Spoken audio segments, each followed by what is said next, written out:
The story kicks off with a little kid loudly crowning himself a wizard as he playfully brawls with a girl.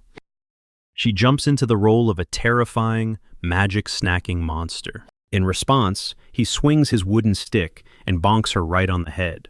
She shrieks, demanding to know why he actually struck her. He just shrugs it off, explaining that monsters are literally meant to lose against wizards. Watching from the sidelines, an old man chuckles at their wild morning energy. The boy instantly recognizes the elder as rabbis. Eyes sparkling, he begs to know the ultimate secret to becoming a real-life wizard. Rabbi shuts that dream down real quick, explaining that mere willpower will not cut it. He hypes up wizards as the absolute peak of humanity, flexing from the He explains they are high-class nobles and elite knights who scored their magic powers purely through a lucky bloodline. With a heavy sigh, he drops the harsh truth. These ordinary kids have... A nearby villager scolds the elder for crushing their spirits, then leans in to ask if the terrifying local rumors are legit. Rabbi raises an eyebrow, asking exactly what gossip he means, and the guy whispers about a newly spawned monster. The elder nods grimly, confirming the nightmare is real. He spills that a guy named Rob stumbled onto the beast near the village gate just last night. He paints a chilling picture, a massive leopard, entirely draped in pitch-black shadows, literally the size of a whole house. But he quickly tells everyone to chill out. The village chief already sprinted to the city to hire a professional wizard. Rabbis is fully confident the chief will drag back a powerhouse to absolutely wreck the creature. Hearing this, the little girl's mom lets out a massive sigh of relief. She snaps her attention to her daughter, strictly forbidding her from stepping foot in the woods. Rabbis echoes the warning, urging the whole crowd to stay alert. Knowing full well that slaying a monster without a wizard is pure suicide, the villager asks if every single local got the memo. Once Rabbis confirms it, the guy probes to see if a very specific loner was warned. The elder narrows his eyes, asking who he means. The villager clarifies he is talking about the shepherd up on Hizarul Hill. Cut to the breezy summit, where a teenage shepherd named Tehran chills in the grass. Gazing blankly at the clouds, he stews over how mind-numbingly boring his entire existence feels. Stuck on a loop of the exact same boring view day after day, he seriously wonders if he might just forget how to talk altogether. Suddenly, Rabbi stomps up the hill, barking that Tehran is a lazy punk for slacking off while the sun is still blazing. Tehran does not even flinch, flatly ordering the old man to step aside and stop blocking his son. Rabbi explodes, screaming about his trash attitude, and accuses the teen of holding on to a petty grudge. Tehran sharply shoots back, asking if he means the time his mom tragically passed away, and this very elder tried to sneakily steal their family sheep as shared village property. Rabbi's awkwardly clears his throat, completely busted. Turin glares daggers. He ruthlessly declares he has zero intention of sharing a single scrap of his mother's inheritance, and makes it crystal clear they are not friends, before telling the old man to kick rocks. Rabbi's completely loses it, screaming at the disrespectful teen.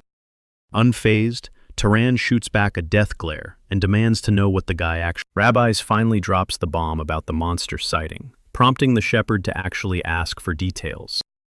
The elder describes the horrifying, house-sized shadow leopard. Tehran calmly admits that sounds like a massive problem. Rabbi stares in disbelief, realizing the kid is not even sweating, despite being prime bait up here. He orders the teen to watch his back, while they wait for the village chief to bring a wizard. Rabbi's tries to play the caring elder card, claiming he climbed the hill out of pure concern, but Tehran totally sees through the cheap lie. He calls out the geezer, smirking that Rabbi's only gives a damn about the valuable sheep getting eaten. Right as Rabbi's gears up for another screaming match, Tehran brutally tells him to shove off, because his breath reeks of actual garbage. Furious, the old man storms back down the hillside. Left alone, Tehran dives into deep thought. He knows monsters are savage beasts, packed with wild, mystical energy. He figures that if humans have wizards, then the animal kingdom has its own monsters. A small grin creeps onto his face. The idea of a wizard showing up is totally hype, meaning he finally gets to witness real magic in the flesh. Still, he severely doubts that some random mage hired by a broke, middle-of-nowhere village chief will actually be a top-tier badass. Regardless, he is absolutely itching to see their raw power. But right then, a sharp, metallic scent hits his nose. Turan's eyes widen as he instantly recognizes the unmistakable stench of fresh blood. Without hesitating, he marches straight down into the eerie forest, tracking the gruesome scent. He mutters to himself, dead certain the scent is coming from this way. Locking onto the metallic stench, he pushes forward, but abruptly freezes in his tracks. His eyes drop. Rabis is completely shredded, scattered across the dirt like a broken rag doll. The irony hits him. The guy literally warned him to play it safe, then recklessly charged in first. A chilling realization washes over him. He never thought that overwhelming copper stench belonged to Rabis. Examining the horrific gashes, he knows instantly, no normal predator did this. It's absolutely the monster. A heavy thud shakes the earth. A colossal, shadowy beast steps out of the tree line. Turan snaps his head around as the nightmare inches closer. Locking eyes with the creature, the terrifying truth clicks. The rumors weren't just hype. This horrific abomination is 100% real. Meanwhile, back in town, a kid pretending to cast spells turns to his dad, asking just how insanely overpowered these monsters actually are. Is it true even the grown-ups can't win? He asks. His dad sighs, explaining that these beasts are absolute units. If a regular guy tried to square up with one, there wouldn't even be enough bones left to bury. Panic flashes in the kid's eyes. What happens to us if we can't beat it? The dad smiles reassuringly, telling him to chill, because the chief is bringing in a literal wizard to completely wreck the beast. Still anxious, the boy whispers, but what if the wizard loses? His dad laughs it off. No shot they lose. He hypes them up as these legendary god-tier beings born with pure magic flowing through their veins, capable of one-shotting a monster with a single word. Cut back to the forest. The beast launches itself at Turan. He doesn't even flinch. He just stares it down and orders it to die. The sheer force of the command violently shoves the monster back, forcing it to retreat. It growls viciously, fighting against Turan's suffocating aura. Turan clicks his tongue, wondering why his instant kill cheat code just glitched. The beast pounces again. Stop, Turan barks. The monstrous creature jerks backward once more. He figures the death command was a long shot, but it blows his mind that he can't even paralyze the damn thing. The beast lunges wildly, but Turan effortlessly sidesteps the fatal swipe. The creature whips around, glaring at him from the corner of its eye. Turan pivots to plan B, smoothly sliding his hand into his coat pocket. He yanks out a simple stone, smirking. A shepherd's got to do what a shepherd does. The beast coils its muscles, ready to end him. He commands the jagged rock to harden, casually dropping it into his leather sling. His eyes erupt into a brilliant, glowing gold. He orders the projectile to accelerate, whirling the sling above his head. He steps into the throw and ruthlessly commands the rock to pierce straight through its target. The stone blasts forward, ripping through the air so fast it literally shatters the sound barrier. It rockets toward the monstrosity at blinding velocity. The beast barely manages a pathetic twitch to avoid a direct headshot. The projectile clips the creature, slicing cleanly through its ear before vanishing into the sky. Furious, the beast charges him, its massive jaws unhinged, and desperate to rip him to shreds in one final strike. Turan simply smirks. Plot twist. It was aiming for the head all along. High above, the rock instantly freezes in midair. It aggressively spins around, and meteor strikes the back of the monster's skull, completely obliterating its head like a watermelon. Standing over the bloody carcass, he casually notes that this was his first time testing that combo on a monster. He contemplates yeeting the massive corpse off a cliff into the valley, loudly groaning. That those village scrubs actually made him break a sweat. Flashback time. Turan he first awakened his insane cheat skills 8 years ago, when he was just 10 years old, casually levitating massive wooden logs through the air. Thrilled, the tiny kid yelled for his mom to check out the flying wood, loudly bragging that he could spawn fire and summon the wind. But instead of cheering, his mom frantically screamed at him to stop. To this day, he remembers it as the first and literally only time she ever lost her temper. Confused, the boy asked what he did wrong. She pulled him close for a serious reality check, looking him dead in the eyes, and asked if he wanted to live a long, happy life. Little Turan desperately nodded. She immediately made him swear a blood oath to completely lock away his abilities, practically begging him to never flex his powers in front of a single soul. She then quizzed him on the old legend of the noble and the knight. When he nodded, she dropped some heavy lore. Anyone caught using magic is branded a wizard, 0 exceptions, no matter how rich or poor they are. She broke it down, explaining that the high-tier nobles and the armored knights are built entirely differently. The nobles? They're the direct bloodline of actual divine beings, called the Franz, who descended to rescue humanity, while knights are just the watered-down offspring of those nobles.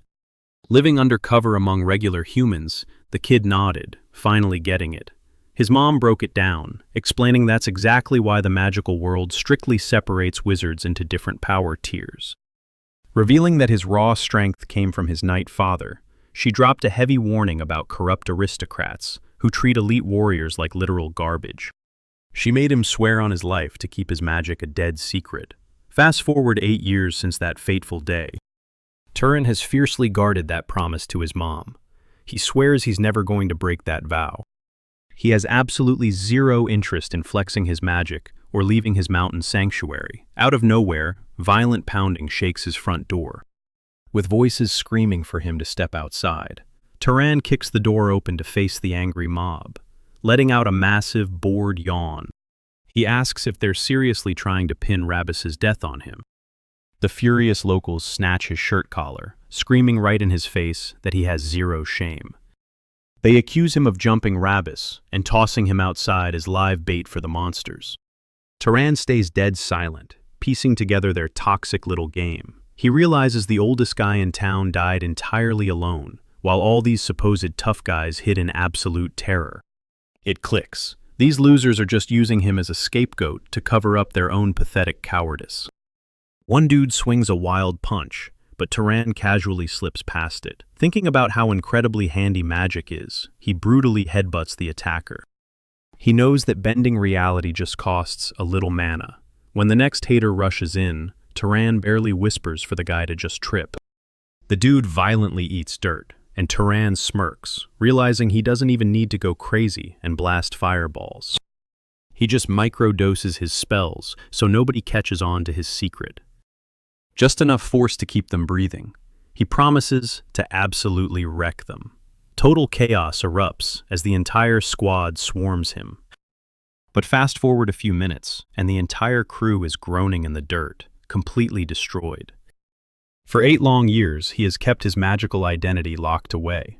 He coldly tells the bleeding men they should have saved that energy to dig Rabis a grave. He glares at the women watching and asks if they want smoke too. Terrified, they stutter that they were just spectating. He snaps at them to drag these trashed idiots back down the hill. Back inside his cabin, he sighs, knowing the village rumor mill is going to be incredibly toxic after this stunt. He figures those scammers will use this to price gouge his groceries. He shrugs, deciding he'll just smack them around until they give him fair market value. Satisfied that he handed out a brutal reality check, he assumes they are done. Suddenly, aggressive banging shakes the door again. "Are you guys literally psycho?" he mutters.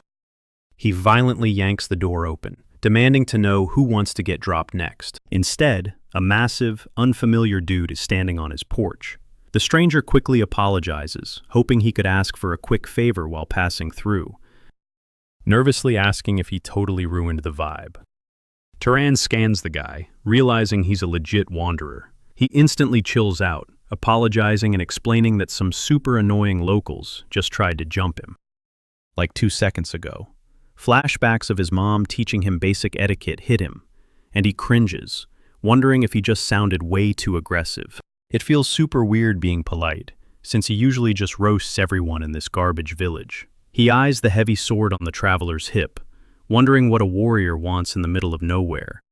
He bluntly warns the guy that if he's hunting for a comfy hotel, he is totally out of luck here.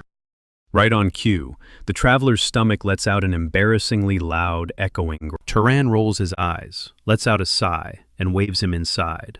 He whips up some basic grub, warning the dude that he's basically broke, so the menu is pretty bare bones.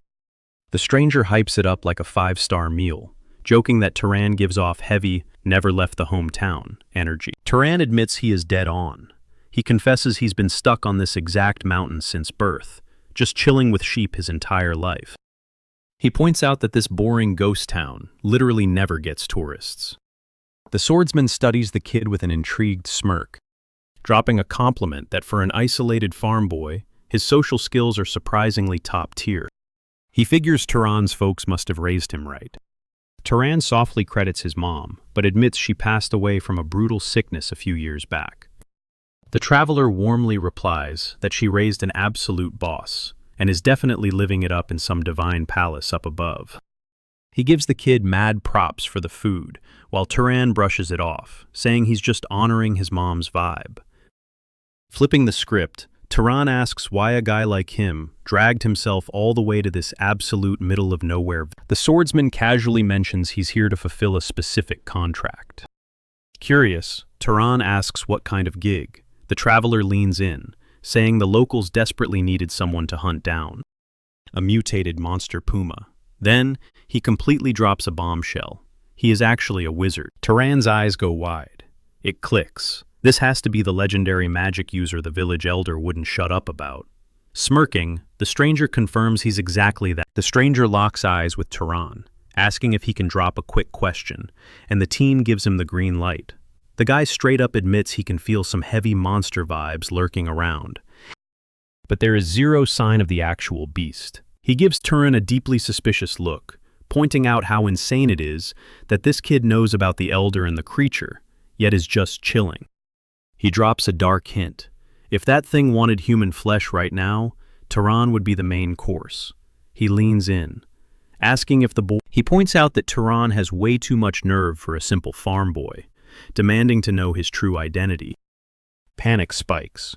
Turan flashes back to a childhood memory, asking his mom why his magic had to stay a massive secret. Her answer? The corrupted nobles. She painted a grim picture, treating the elites like ruthless shepherds, and their knights like mindless, loyal hounds. She warned him that the high class might shower him with fake affection, but would totally sell him out or toss him to the wolves the second it benefited them. She looked right at him, swearing she would never let him live that kind of twisted nightmare, and desperately asked if he wanted to stay safe with her. Without a second thought, little Turan had said yes. She drilled it into his head. His magic must stay hidden at all costs. If the wizarding world caught even a whiff of his power, they would violently rip them apart, turning him into a disposable guard dog meant to die on command. Her final, chilling warning echoed in his mind. Keeping his secret meant he might actually have to take a human life one day. Turan grips his fists, realizing that horrific day has finally arrived. Meanwhile, the old man raises an eyebrow, asking if the kid is suddenly tongue-tied. Kion holds that intense stare, before groaning that Turan's deadpan reaction totally ruined his joke, letting out an awkward, sputtering laugh to break the ice. Turan exhales sharply. It was just a prank. He scrambles to apologize for totally missing the punchline, but Kion waves it off, taking the blame.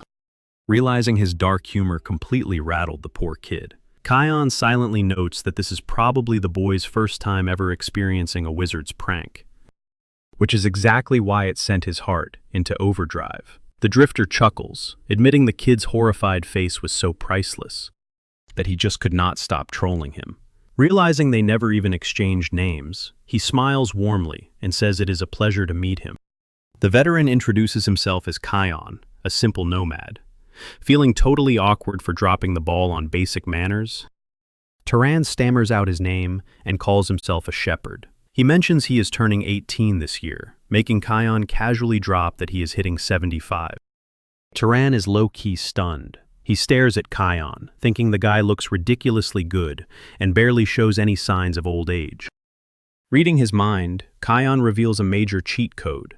Magic users age at a snail's pace, living way longer than your average human. Curious, Turan asks what pushed a powerful guy like him to live life on the road. Kion sighs, explaining he burned 60 long years serving the Arabian family before finally clocking out. Now, in his golden years, he just wants to vibe as a free spirit, roaming the world with zero attachments. Turan grins, calling the whole drifter lifestyle totally romantic, as the two fall into an incredibly chill, wholesome chat. Deep down, Turan is struck by a warm realization. Bouncing words off a genuinely good dude like this is hitting him right in the feels. They keep the good vibes rolling until golden sunlight finally crashes over the horizon. Blinking at the dawn, Kion laughs, realizing they just talked the entire night away. He tosses Turan a coin of Arabian silver, bragging that this insanely pure currency easily covers the cost of the food, and then some. Turan catches the shiny loot with a grateful nod, wishing the old hunter some massive luck on his quest. But Kion smirks, telling the kid to drop the dramatic goodbye. He teases that he will probably crash at his spot a few more times to snag free meals before hitting the dusty trail. With that, Turan steps out into the morning breeze, ready to kick off his daily grind of feeding the flock. He barks a quick command, and instantly, the fluffy mob locks eyes on him, marching right to his feet. Staring off, he gets lost in his thoughts. That was his first time ever bumping into another magic user. Man, when was the last time he shared a deep conversation that felt so incredibly natural and comfortable? He notes how Kion's hilarious and easygoing energy blew every other stuffy adult out of the water. Turan officially stamps him as a top-tier guy, recalling that the legend literally dragged a dead wolf back for him. Up until now, Turan always assumed these Imperial fighters were just soulless attack dogs for stuck-up royals. A sudden wave of guilt hits him. How the heck is he going to break the news that Hisaril Hill is completely wiped clean of monsters? Cut to the deep woods. Kion pushes through the brush, sensing a highly messed-up vibe in the air. He zeroes in on absolute carnage, but notices the creature's menacing aura is completely ghosted. Following the trail of destruction, his eyes lock onto a massive sling bullet, violently buried deep into a tree trunk. His brain scrambles. Did the local chief secretly hire a rival sorcerer to do the dirty work? Whatever happened, he breathes a huge sigh of relief, knowing the danger is gone. But suddenly, a terrifying chill runs down his spine. He whips around, only to see the monster slowly walking right toward him. Its face shredded to ribbons, the abomination unleashes a bone-chilling shriek. Kion's blood runs cold. It's a monster's wraith. Who the hell created this nightmare, he thinks, violently dodging backward as the beast lunges for the kill. He knows the golden rule: leave a dead monster's mana unchecked, and its rotting corpse mutates into an undead phantom. Any decent wizard hunting these creatures would know that basic survival fact. Vaulting high into the air, he pieces it together. A wizard totally slaughtered this beast. Why leave it to mutate, he thinks. Were they really that clueless, or just straight up careless? There's absolutely zero chance some rookie knight without basic training could have taken down a titan like this. Maybe they had some twisted hidden agenda. Whatever the reason, Kion knows he has to obliterate this thing right now. Manifesting a bow forged from crackling lightning, he pulls back the string and fires a devastating magical bolt straight at the target. But the attack just fizzles out the second it hits the creature's thick hide. No way. Is its mana actually overwhelming mine? Kion gasps. In a flash, the beast melts right into the solid dirt. Is it countering my spell with its own magic? Where did it go? The nightmare violently erupts from Kion's own shadow, towering above him. It brings down a massive claw, ripping into his arm and sending crimson flying across the dirt. Ripping his wound, Kion quickly realizes this threat is way out of a regular knight's league. He calculates that you'd need the raw power of at least a lower-ranking noble just to survive. A brutal shockwave sends Kion skidding backward, his mind reeling at the sheer insanity of encountering a wraith this overpowered. Stuck in some nowhere village, and I'm facing... The nightmare isn't finished. Its disgusting body violently twists and morphs. It contorts into something completely cursed, looking even more terrifying than before. Kion knows this is probably his endgame, but there's no way he's going down without a fight. If I'm checking out today, I'm dragging you to hell with me, he mentally vows, desperately channeling every last drop of his mana into his hand. Readying a massive suicide strike, he braces himself to impale the beast the exact second it jumps at him. But right as they dash toward a bloody collision, a blinding projectile rockets out of the tree line. Smash! A glowing rock completely blitzes the monster. Kion stands there, absolutely speechless, watching the terrifying beast. Turan calmly steps out of the shadows, asking if Kion is okay. Man, for a shepherd, you really know how to give a guy a heart attack, Kion breathes. He's utterly mind-blown to see the kid here. Connecting the dots, Kion realizes the boy is a wizard. Why keep me in the dark about your magic? He asks. Turan just stares back in total silence. Pivoting, Kion asks the real question. Then why step in to save me? You could have easily ghosted me and let that thing tear me apart. Turan replies it's pretty simple, flashing back to the night Kion dragged a dead wolf to him. The kid remembers asking why Kion went so incredibly hard for a totally random favor. Kion frowns, completely confused about where this is going. Turan points out that a guy with Kion's crazy combat skills could easily be living a luxurious life, raking in serious cash somewhere else. Kion shrugs, calling the locals pitiful souls. Turan tilts his head. What exactly do you mean by that? Kion explains they're stranded in the wildlands, constantly shaking in terror without a shred. Turan argues that their suffering really isn't Kion's problem, but Kion gets serious, stating that wizards literally inherit godlike power. Because of that, we gotta live with honor, Kion insists. That means he admits not every magic user shares his vibe, acknowledging that everyone is just trying to survive their own way. Flashing a tired smile, Kion confirms that's his whole philosophy. Behind them, the abomination violently twitches back to life, prepping for round 2. Kion snaps into focus, telling the kid, "This thing is way out of our pay grade. Unless you've got noble tier strength, stepping to this beast is a death sentence." He orders Turan to sprint back, alert the village chief, and start a massive evacuation. "I'm holding the line right here," Kion shouts. He knows he's talking a big game, internally sweating over how many seconds he can actually survive against this nightmare. But Turan just coolly replies that everything is totally fine. Kion stares at him like he's crazy. "What the hell are you talking about?" Turan smirks. "If my last hit actually connected, we've got this in the bag." Kion is stunned. "Wait, what?" he gasps, suddenly realizing that Wild Rock Throw wasn't even the kid's ultimate move. His brain short-circuits. There's no way some teenage knight hiding out in the boondocks could solo a wraith that gives literal nobles nightmares. At least, that's what Kion assumed. But looking at the intense aura rolling off the boy, he realizes this isn't just some random encounter. This isn't just bumping into a talented kid in the middle of nowhere. And this definitely isn't the fake confidence of a runaway trying to act tough. The insane scene playing out right in front of his eyes. This is the origin. Turan smirks, finally admitting he has been dying to find out where his absolute limits actually lie. Staring down the towering nightmare, our boy does not flinch. Flat out, Kiorn immediately steps up, refusing to let the kids solo this nightmare. He warns that despite Turan's god-tier talent, this freakish enemy is way too overpowered for them to survive without teaming up. The monster lunges, but a blindingly fast counterattack instantly launches the beast backward. Kiorn just freezes, realizing he'd literally just be dead weight here. Since his eyes could not even track that lightning-fast strike, he painfully admits that right now, he is absolutely zero help to his squad mate.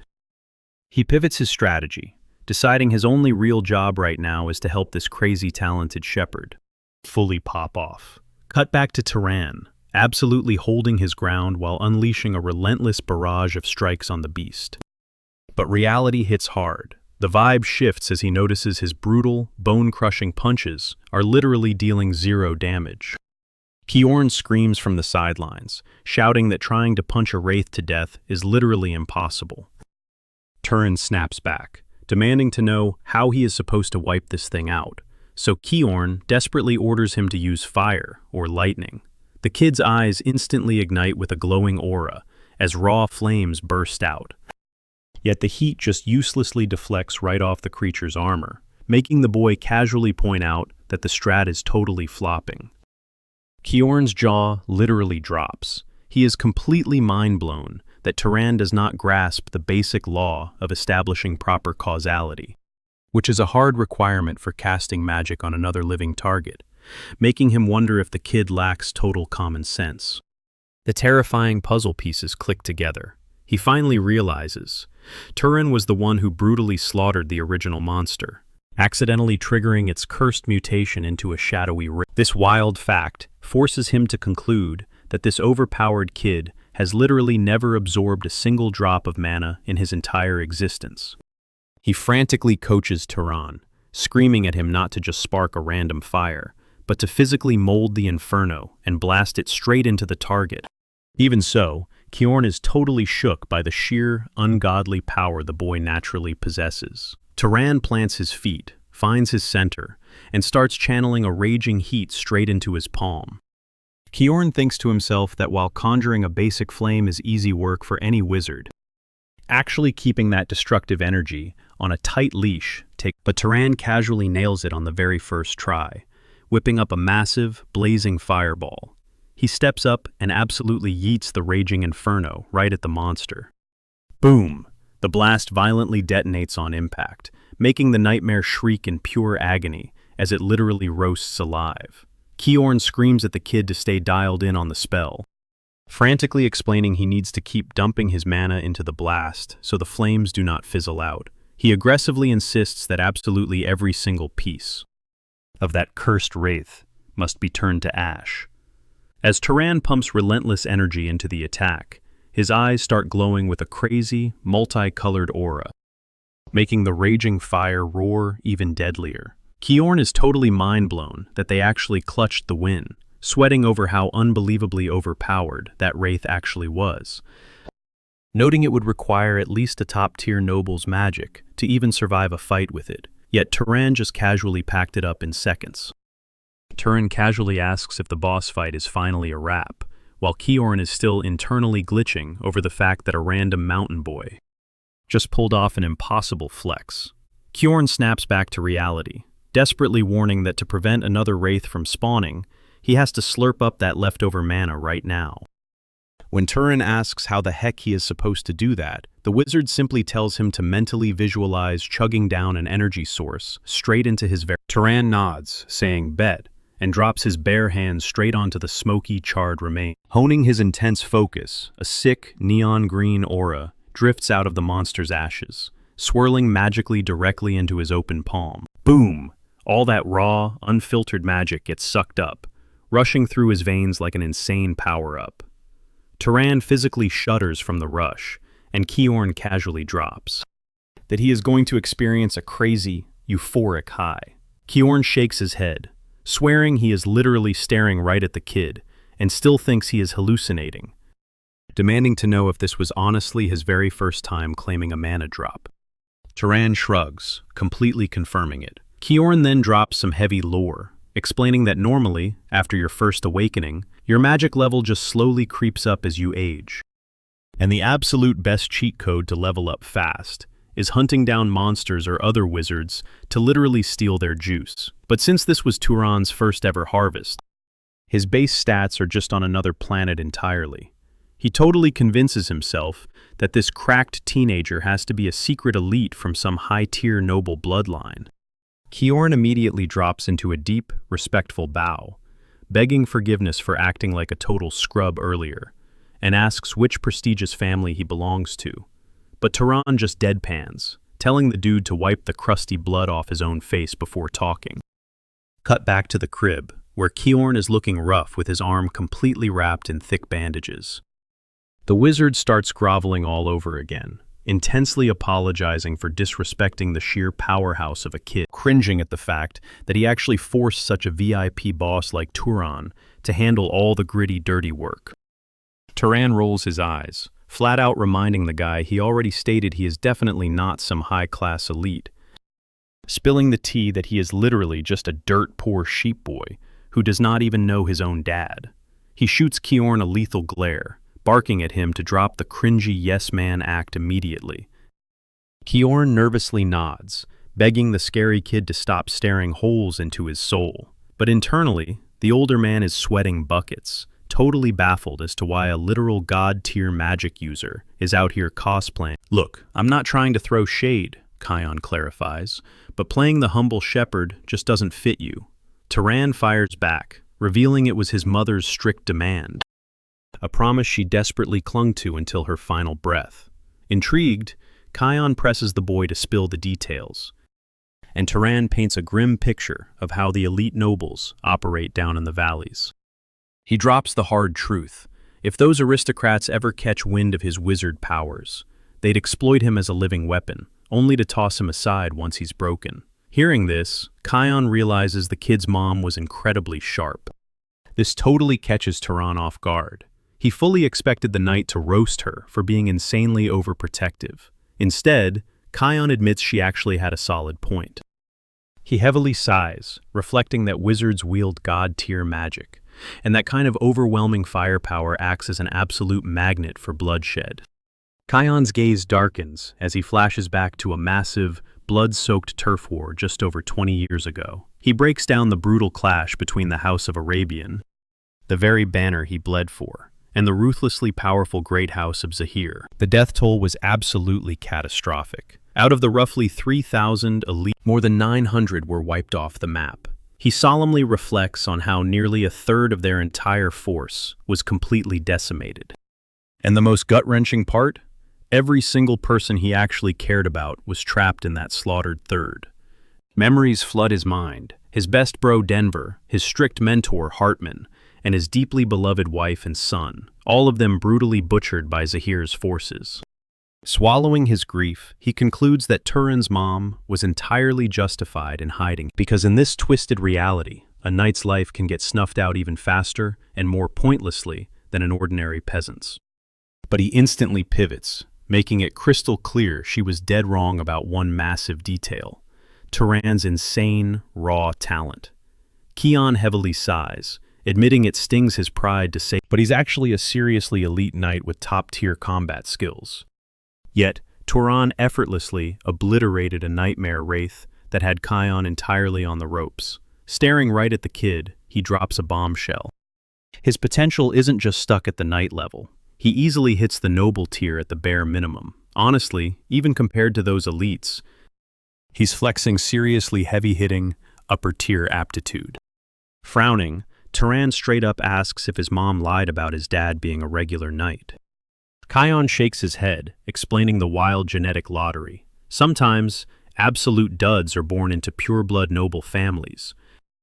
And every once in a blue moon, an absolute powerhouse prodigy is born to regular. Knowing this, Kion heavily pushes the kid to ditch this boring hill and actually step into the real world. Turan just tilts his head, asking why he'd even bother. Kion gets totally serious. He explains that humanity is practically begging for protectors who are both fiercely strong and genuinely kind. Why? Because humans definitely don't run this world yet. Eons ago, ancient races exiled by the gods were pushed into the shadows, and they've been lurking ever since, starving for a chance to strike back. Meanwhile, the brain-dead nobles are too busy butchering each other in petty power grabs. He passionately argues that this exact chaotic era desperately needs a powerhouse with a good heart like Turan to step up. He locks eyes with the boy and asks if he's genuinely cool with wasting his entire life herding fluffy sheep. Turan stares right back, challenging him. What exactly is the ultimate payoff for venturing down that mountain? Kion smirks, noting it entirely depends on what fuels his drive. Whether he's chasing massive wealth, legendary fame, hardcore authority, or just tight-knit family, and pointing out that literally none of that exists on this isolated peak, Kion urges him to dream a little bigger. He could roam the lands as a total lone wolf, hunting down nightmarish beasts for massive or dive deep into unmapped territories as an epic explorer, or even get scooped up by a major house to totally dominate the political chessboard. Soaking it all in, Turan finally caves. He admits the battered man is actually spitting facts. Anything has to be more thrilling than watching sheep chew grass all day. For the absolute first time, a genuine spark of curiosity about the outside world ignites in his chest. Kion mentally sweats for a second, silently praying he isn't hyping the kid up for a brutal reality check. But he promises to aggressively back every single path Turan chooses to walk. Shifting gears, Kion suddenly quizzes him about his bloodline ability. Turan just blinks, completely clueless about what that even means. "My bad," Kion apologizes, slapping his forehead. He constantly forgets this overpowered kid knows zero magic theory. He breaks it down. A bloodline ability is a unique, mutated trait, hardwired into nobles by their ancient ancestors, the Freyans. Having this exclusive gene is literally the ultimate flex that separates true nobles from basic knights. He probes the boy, asking if casting any specific spell felt like an absolute breeze, or if he has some insanely busted physical perk that doesn't even need mana. Turan scratches his head, guessing it might just be his crazy raw strength. Nah, Kion shoots that down. Just having mana naturally buffs a wizard's physical stats to superhero levels. Thinking harder, Turan finally mentions his ridiculously sharp sense of smell, and casually drops that his rock-throwing aim is practically aim. Kjorn drops a bombshell, revealing that if the kid's sense of smell is that insanely sharp, it's definitely a straight-up bloodline trait. He casually points out that hitting bullseyes with throwing knives is a signature move of House Arabian, even if it's pretty standard for them. He gestures for Turan to spill the rest of the details. A beat passes. The gears in Kjorn's head turn before he announces he finally nailed down exactly whose DNA is running through the kid's veins. Turan holds his breath, begging for the name. The veteran's face goes completely dark as he whispers the title of a legendary clan, built on ruthless trackers and apex. House Sahar, he mutters, the exact same bloodthirsty family that waged an all-out bloodbath against House Arabian. The shepherd freezes, pure shock wiping the color right off his face. Hearing Zahar instantly sends a cold spike of panic straight through his chest. He shoots Kjorn a heartbroken look, agonizing over the fact that he literally shares DNA with the old man's worst enemies. For a split second, a heavy apology hovers on the tip of his tongue, but then logic hits him. These so-called relatives are absolute ghosts to him. He's never even seen their faces. Kjorn chuckles, waving off the tension and telling the kid to wipe that devastated look off his face. He reminds the boy he didn't pull a single trigger in that war, making it clear that old grudges are strictly grown-up garbage. The cycle of slaughter never ends if you keep trying to scrub away blood with more blood, he sighs. Staring blankly, Turan softly asks if the man regrets his choices. That totally throws Kjorn off guard. "Regret what, kid?" he asks, raising an eyebrow. The young shepherd clarifies he meant the whole idea of him leaving the peak. Kjorn gets deadly serious, explaining that chasing raw power off this mountain is a one-way ticket straight into the jaws of House Sahar. He admits the teen's latent talents are completely off the charts, but firmly declares that he trusts the boy's golden heart, no matter what. Confused, Turan asks him to spell it out. The veteran smiles, highlighting the kid's undeniable core of pure kindness. He points out the ultimate proof.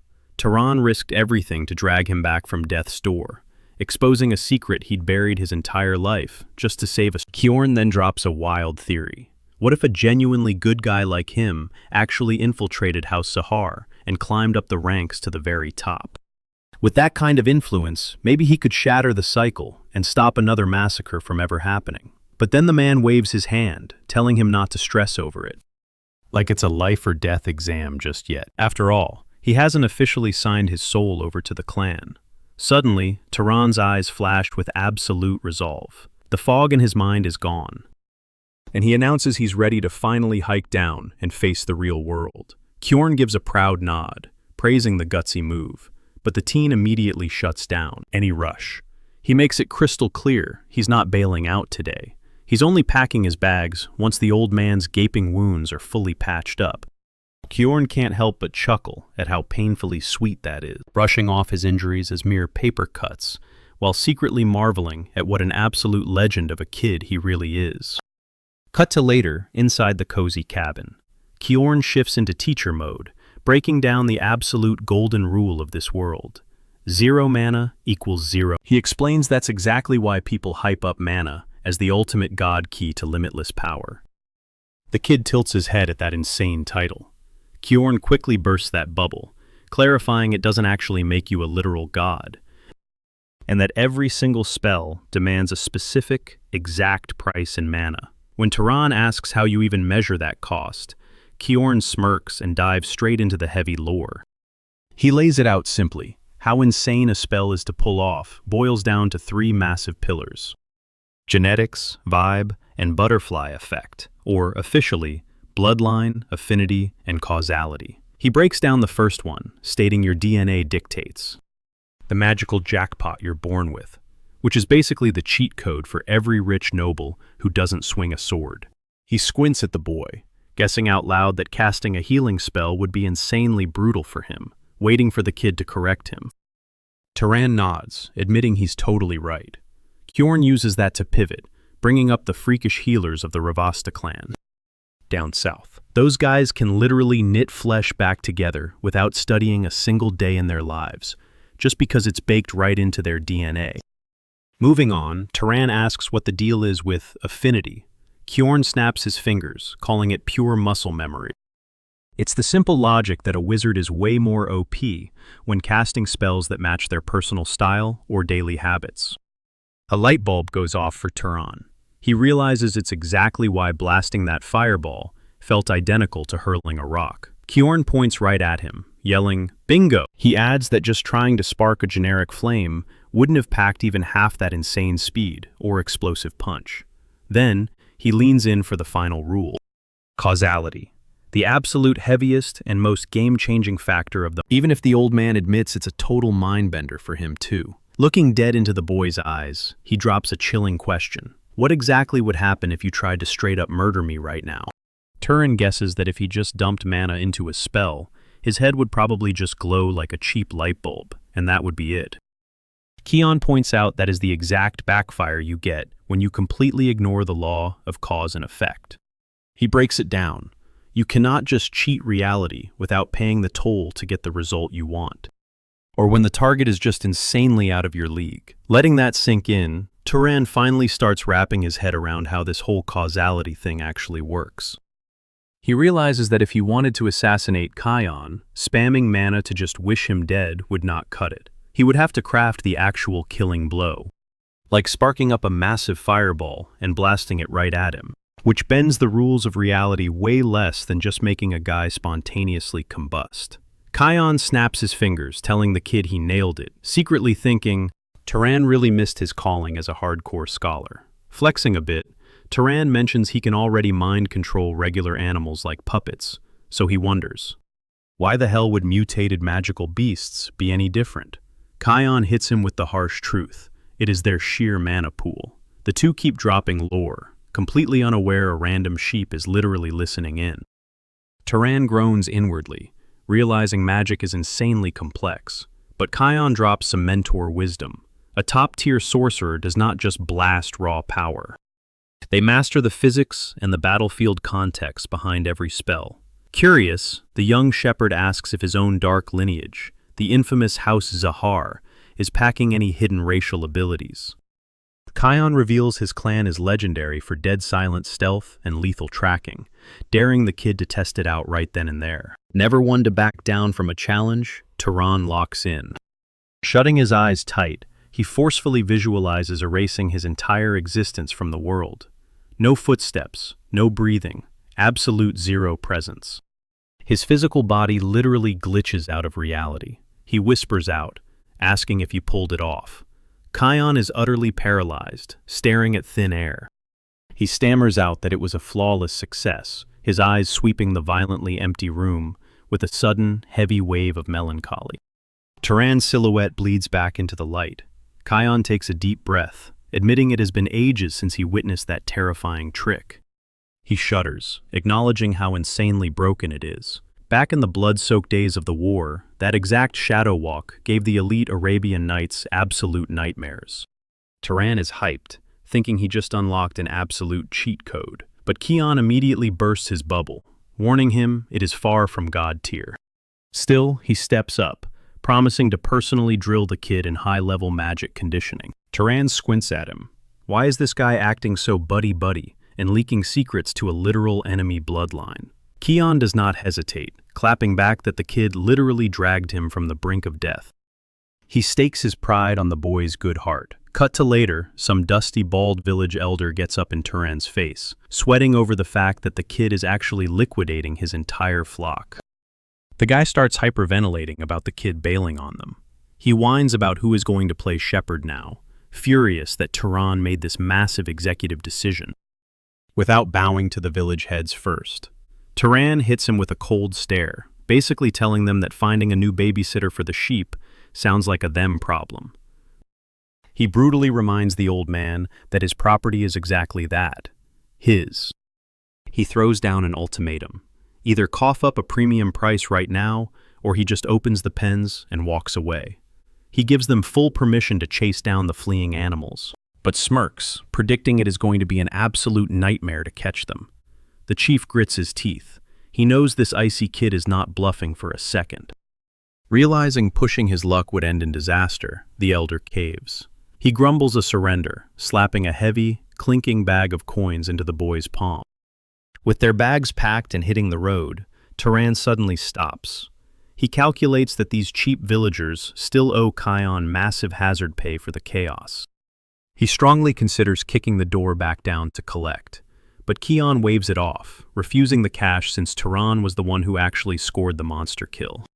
Turan shrugs, accepting the logic, but the vibe shifts as they arrive at a dusty crossroads, the end of the line for their duo.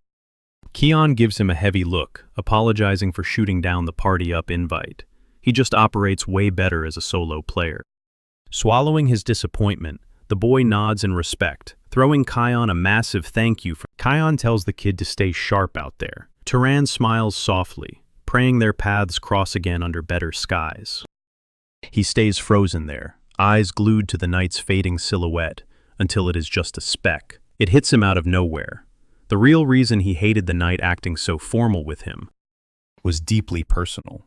Looking back, even though his mom showered him with endless love, there was a massive, gaping hole in his chest. He was desperate for a dad, a rock-solid patriarch to look up to, someone to show him the blueprint of what a real man looks like. Shaking off the heavy emotions, Turan pushes forward, plunging headfirst into a brutal, scorching desert. He weaves his way through a massive sun, squinting through the crazy heat waves to scout the horizon. His eyes lock onto a cluster of silhouettes moving up ahead. He immediately pegs them as a wandering caravan grinding the trade routes. A spark of relief hits him. This is perfect. He finally has someone to pull up on for map coordinates. Closing the gap, one of the guards barks at him, demanding to know why a random kid is blocking their convoy. Keeping his cool, Turan claims he is just a solo wanderer, and casually asks them to drop a pin for the closest major hub. The guards point back down their dust trail, telling him that if he just rides that path to the end, he will hit the massive gates of Murray City. Turan tosses them a quick thanks and pivots to leave, but one of the grunts barks at him to freeze. The guy smirks, asking if the kid seriously thought he could just grab the intel and bounce. Turan glances back, genuinely confused, wondering what the hell this guy actually wants. The thug sneers that nothing in this world is free. The whole crew suddenly draws their steel and orders him to drop the backpack. Turan deadpans, "Are you guys bandits?" The thug scoffs, "And what if we are, kid?" The same guy who just gave him directions shakes his head. He gestures to the barren desert around them. This is the Badlands. People vanish out here every day.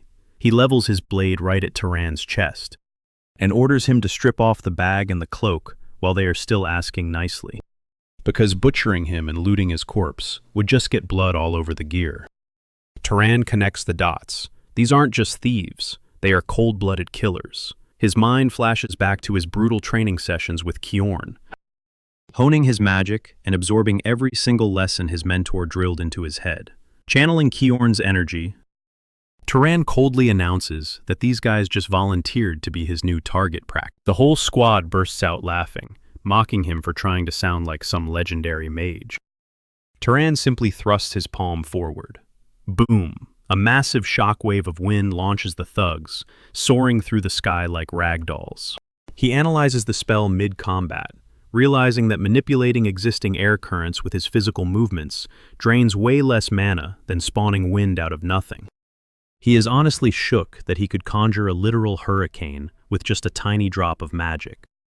The bandits hit the dirt, totally disoriented and terrified. Without missing a beat, Turan draws liquid straight from his canteen, freezing it into a razor-sharp crystal. Dozens of floating ice shards materialize around him. The thugs finally realize they messed with the wrong kid. Instantly, one of the goons gets absolutely shredded by the flying spikes, dropping dead before he even hits the ground. Turan evaluates the move, thinking this specific spell is meant for coastal fights. Honestly, he figures just hurling boulders would probably hit way harder and faster right now. The remaining thugs immediately drop to their knees, sobbing and apologizing, swearing they had no idea he was a wizard, pleading desperately for him to spare their lives. But it is a trap.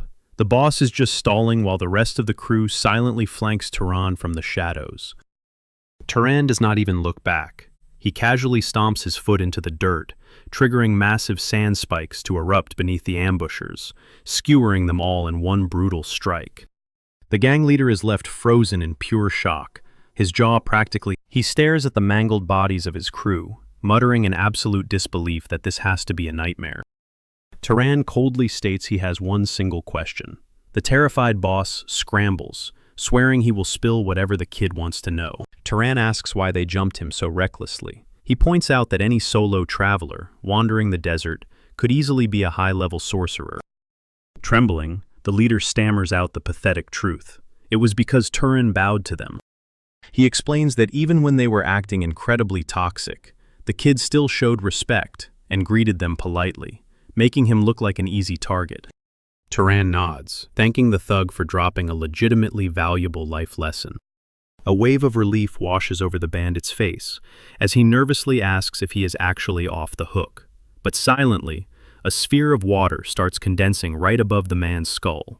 Triggering a deep memory, Kiorn's voice echoes in Turan's head, warning him that he will cross paths with countless people, but there is one undeniable rule he must memorize. He specifically warned the boy to never, ever, show an ounce of mercy to absolute trash like bandits, painting them as parasites who would gladly slaughter an innocent person for a quick profit. Kiorn made sure to hammer this point home, because he knew exactly how soft-hearted his student actually was. Snapping back to reality, Turan fully embraces that harsh truth. Letting one scumbag live out of pity just means sacrificing 10 innocent people down the line.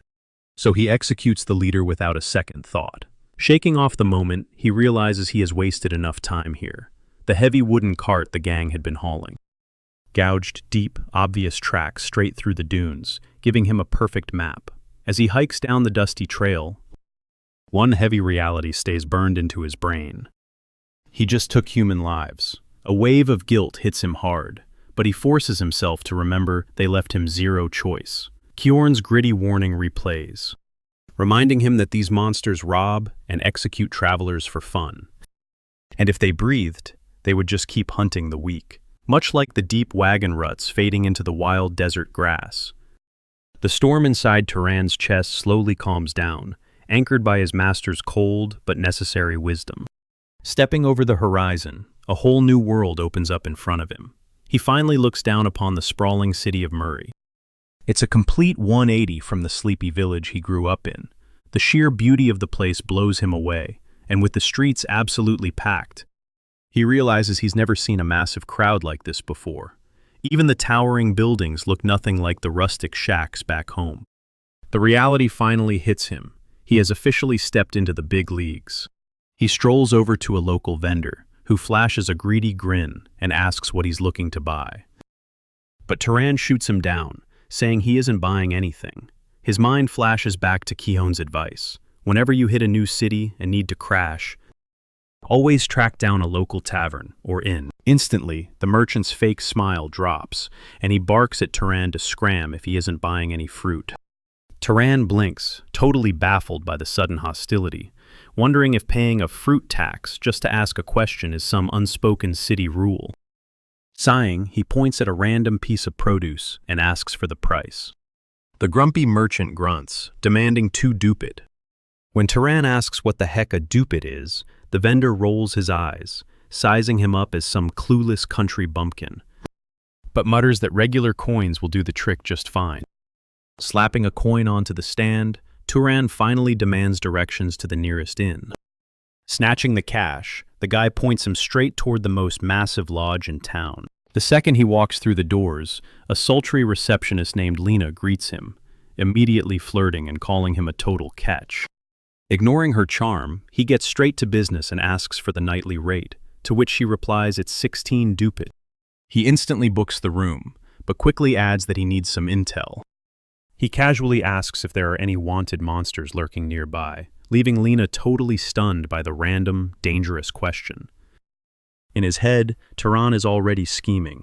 He desperately needs to hunt down beasts to absorb their mana. Plus, he remembers Kyun mentioning that bounty hunting brings in serious cash. Staring at her blank face, he impatiently asks why she's spacing out instead of answering. Snapping back, Lena smirks and drops the hard truth. Nothing in this life is free. She smoothly hustles him into buying an overpriced drink first, before finally telling him to check out City Hall. Turan tilts his head, genuinely confused by the term, which makes Lena burst out laughing, roasting him for being such an obvious country boy. She breaks it down, explaining that the hall is the main hub where all the bureaucratic grunt work gets handled, run by big-shot officials who report directly to the city lord. Glancing out the window, she notes the place is definitely locked up for the night, but advises him to swing by tomorrow morning if he's dead set on snagging a monster bounty. Narrowing her eyes, she asks if he's one of those crazy monster hunters, prompting Turan to blink and ask what the heck that even means. She spills the local gossip, explaining there's a wild rumor that if a normal dude slays enough beasts, they can magically awaken as a wizard. She then arches an eyebrow, asking if he's chasing that same pipe dream. Lena scoffs, loudly declaring that anyone falling for that myth is a total moron, but Turan's eyes sharpen as he asks if it's actually just a fake superstition. Out of nowhere, a heavy hand clamps down onto Turan's shoulder, belonging to a rugged beast hunter named Midden, who firmly interrupts, swearing on his life that taking down monsters definitely unlocks magic. He fiercely claims he's witnessed the insane transformation with his own. Lena's jaw drops, utterly shocked that this guy isn't dead yet, but Midden just flashes a cocky grin, vowing he refuses to go down before securing his wizard status. Unfazed, Turan coldly taps the stranger's hand, prompting Midden to quickly back off and mumble an apology for crashing their chat. But Turan is hooked. He locks eyes with the hunter and demands to hear every single detail about this magic theory. Midden chuckles, asking if he means the whole slay beasts, get spells deal. He dives into the lore, explaining that real mages level up by hunting monsters. So using that exact same logic, a regular guy can force an awakening. He casually mentions his own four-man squad has been grinding beasts, just to desperately chase that wizard dream. Turan cuts to the chase, straight up asking if any of his crew has actually managed to pull it off. Midden's smile fades as he shakes his head, revealing that the only real magic users here are the city lord and his elite trio of underlings. Looking Turan up and down, the veteran mocks his ragged, low-level outfit, bluntly asking if he even brought a weapon to this fight. Without missing a beat, Turan confidently whips out a simple slingshot, making Midden raise an eyebrow at the heavily battered leather, realizing this kid must have spammed that thing for years. Turan flexes that it's perfect for rapid-firing, egg-sized rocks, and Midden nods, admitting that with enough aim, he could totally body some low-tier rabbit or fox mutants. The guy mentions they've been dying for another pair of hands on their squad, dropping an invite for him to join their hunting party. Turan flashes a polite smile, brushing off the offer with a quick thanks. Cut to later that night, chilling alone in his dimly lit room. He realizes tagging along with a random squad just ain't his vibe. His mind races, replaying the absolute roller coaster of a day. It still feels surreal. He actually ditched his hometown for good. Just as he's wondering what his next move is, the floorboards creak right outside his door. His instincts flare up. "Who's out there?" he calls out. Karan's gritty warning instantly echoes in his head. The concrete jungle is never safe, and sleeping with one eye open is mandatory. Gliding silently toward the entrance, he secretly channels pure mana into his palm, ready to strike. He cracks the heavy wood open just an inch, only to lock eyes with Lena. "What are you doing here?" Leaning against the frame, she whispers, "Were you sleeping? Figured it gets freezing in here. Thought I'd swing by and keep you warm." Clueless, he asks what she's getting at. A sly smirk creeps across Lena's face as she casually starts loosening her clothes. "It is exactly what it sounds like, sweetheart."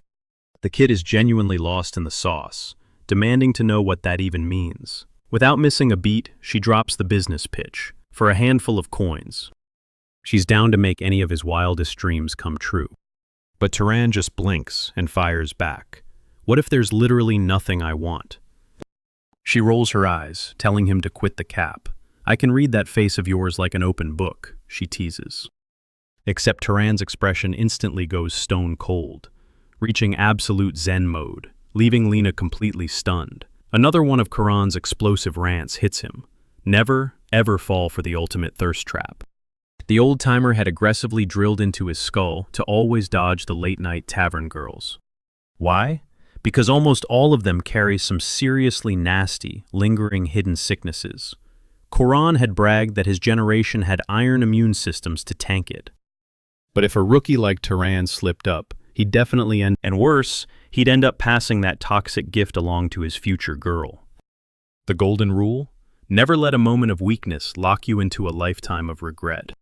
Snapping back to reality, Turan realizes city living is an absolute grind. First that shady fruit stand ripping him off, and now Lena trying to hustle him. He realizes these people literally slap a price tag on breathing. Every tiny rumor, every casual chat, it all costs cash.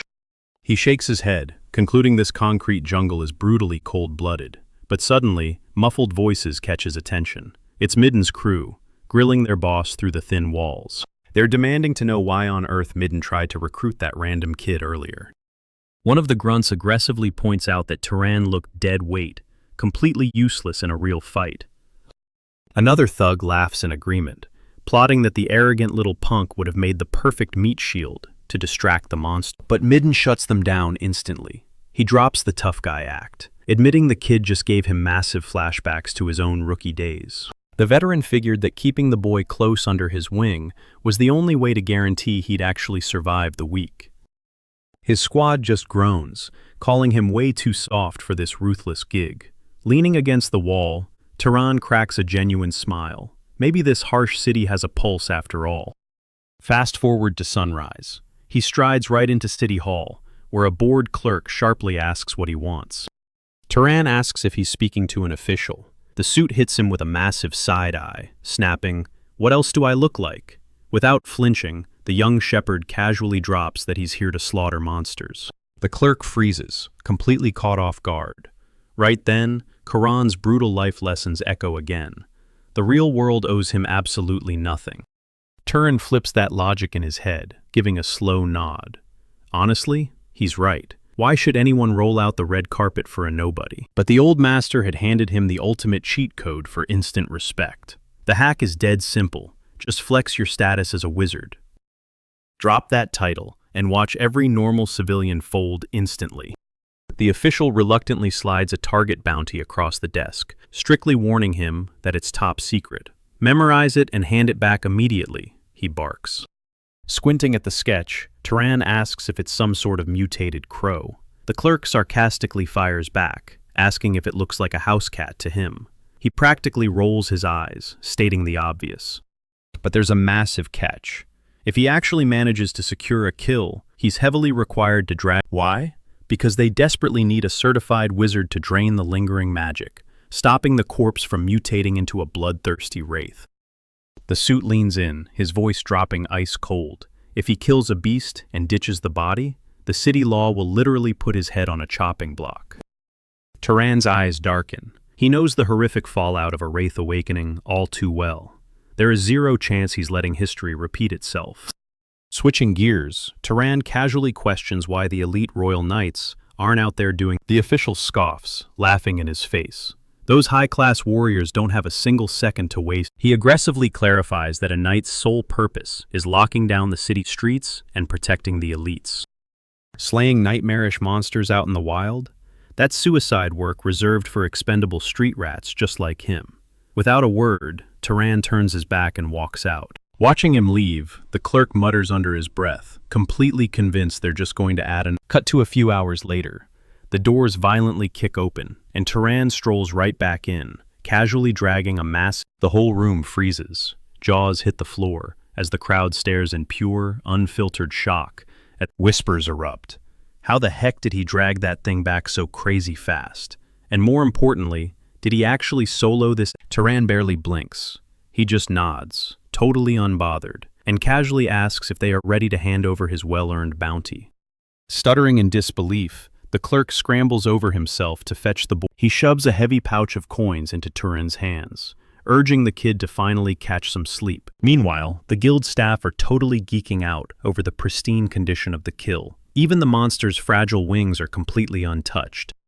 They literally cannot wrap their heads around how anyone could bag a razor-sharp blade crow without leaving a single scratch on its pride. Still reeling from the shock, the clerk glances up, totally confused as to why the kid is still just standing there. Turan's eyes gleam with a hungry focus. He straight up asks if there are any bigger. The staff are shook, wondering if this guy ever rests. Cut to Lena, who proudly reminds him he is currently devouring the priciest feast her tavern has to offer. She honestly never imagined a scrawny kid like him could casually wipe out 30 vicious monsters in a mere 3 days. It is literally insane. Smiling, she points out that he must be swimming in serious cash after cashing in all those bounties. Between massive, messy bites of food, Turan casually drops a bombshell. The bag of coins is nice, but the cash isn't his actual endgame. The real prize is the pure mana harvested from the beasts. By absorbing their core energy, his own power level is skyrocketing. He realizes that since his training with Kiorn, his internal mana pool has literally... But there is a catch. He can feel a harsh plateau hitting, and farming these low-tier mobs just isn't going to cut it if he wants to evolve further. Suddenly shifting gears, he stares dead seriously at Lena. She blinks, curious, until he points at his empty plate and accuses her of stealing a bite. Lena rolls her eyes hard, flat out reminding him that he literally vacuumed up. She chuckles, amazed that someone with such a skinny frame can pack away a mountain of food. From the kitchen, the head chef proudly shouts that it is a rare specialty dish. Absolutely hyped that the kid loved every single bite.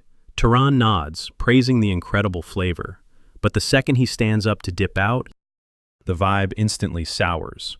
One of Midden's sketchy crew members, the thug, gets all up in his personal space, mockingly asking if the rich kid plans on keeping all the top. The goons completely corner him, sarcastically hyping up his massive new fortune, and heavily hinting that it is time to cough up a little charity tax to his fellow. Without a single second of hesitation, Turan absolutely decks the guy. A brutal punch to the jaw sent. Turan tilts his head, his voice ice cold, as he asks if anyone else is desperately furious. A second goon lunges forward, throwing a wild hook.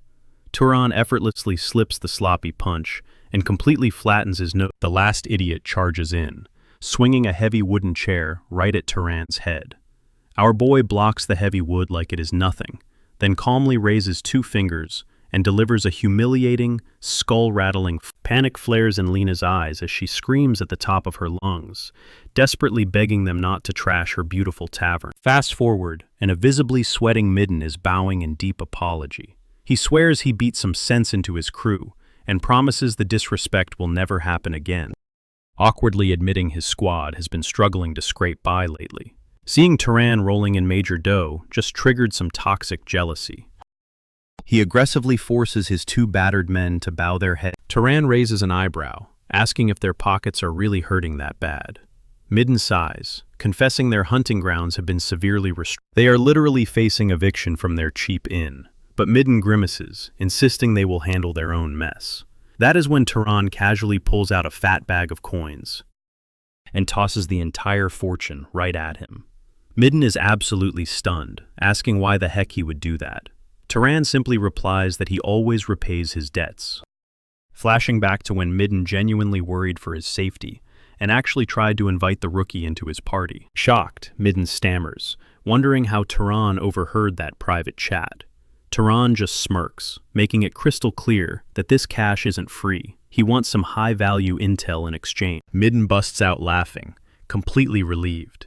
He boasts that street knowledge is his absolute specialty and promises to spill every juicy secret he holds. Standing at the edge of the sprawling town, Turan gazes back at the walls, knowing deep down that this upcoming raid will be his absolute final hunt in this area. Armed with Midden's premium leaks about a massive new target, he realizes it is finally time to pack up and move on to bigger battlegrounds. He reflects on the crazy amount of golden info he secured, genuinely touched by Midden's solid character. Sure, the guy isn't a hardened veteran like Kjorn, but that rawness just makes him a genuinely good, decent dude.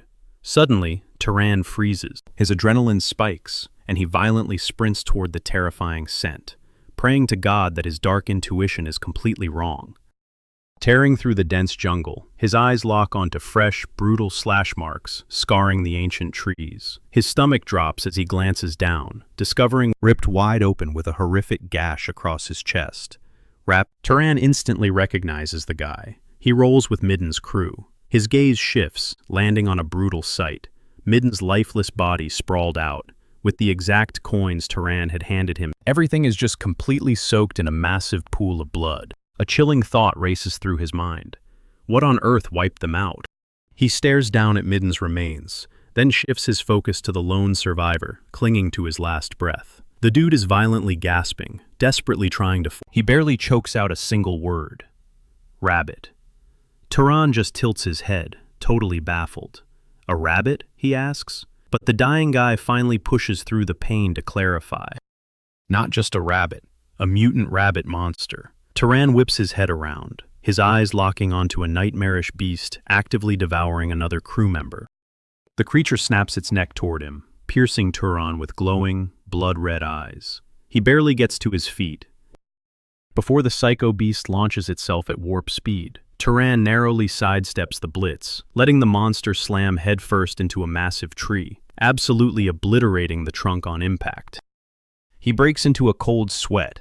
That insane speed nearly took his head clean off. Wasting zero time, he aggressively whips his sling around, taking aim and firing a shot. The projectile shreds through the air, magically splitting into 3 jagged rocks that home in straight for the beast.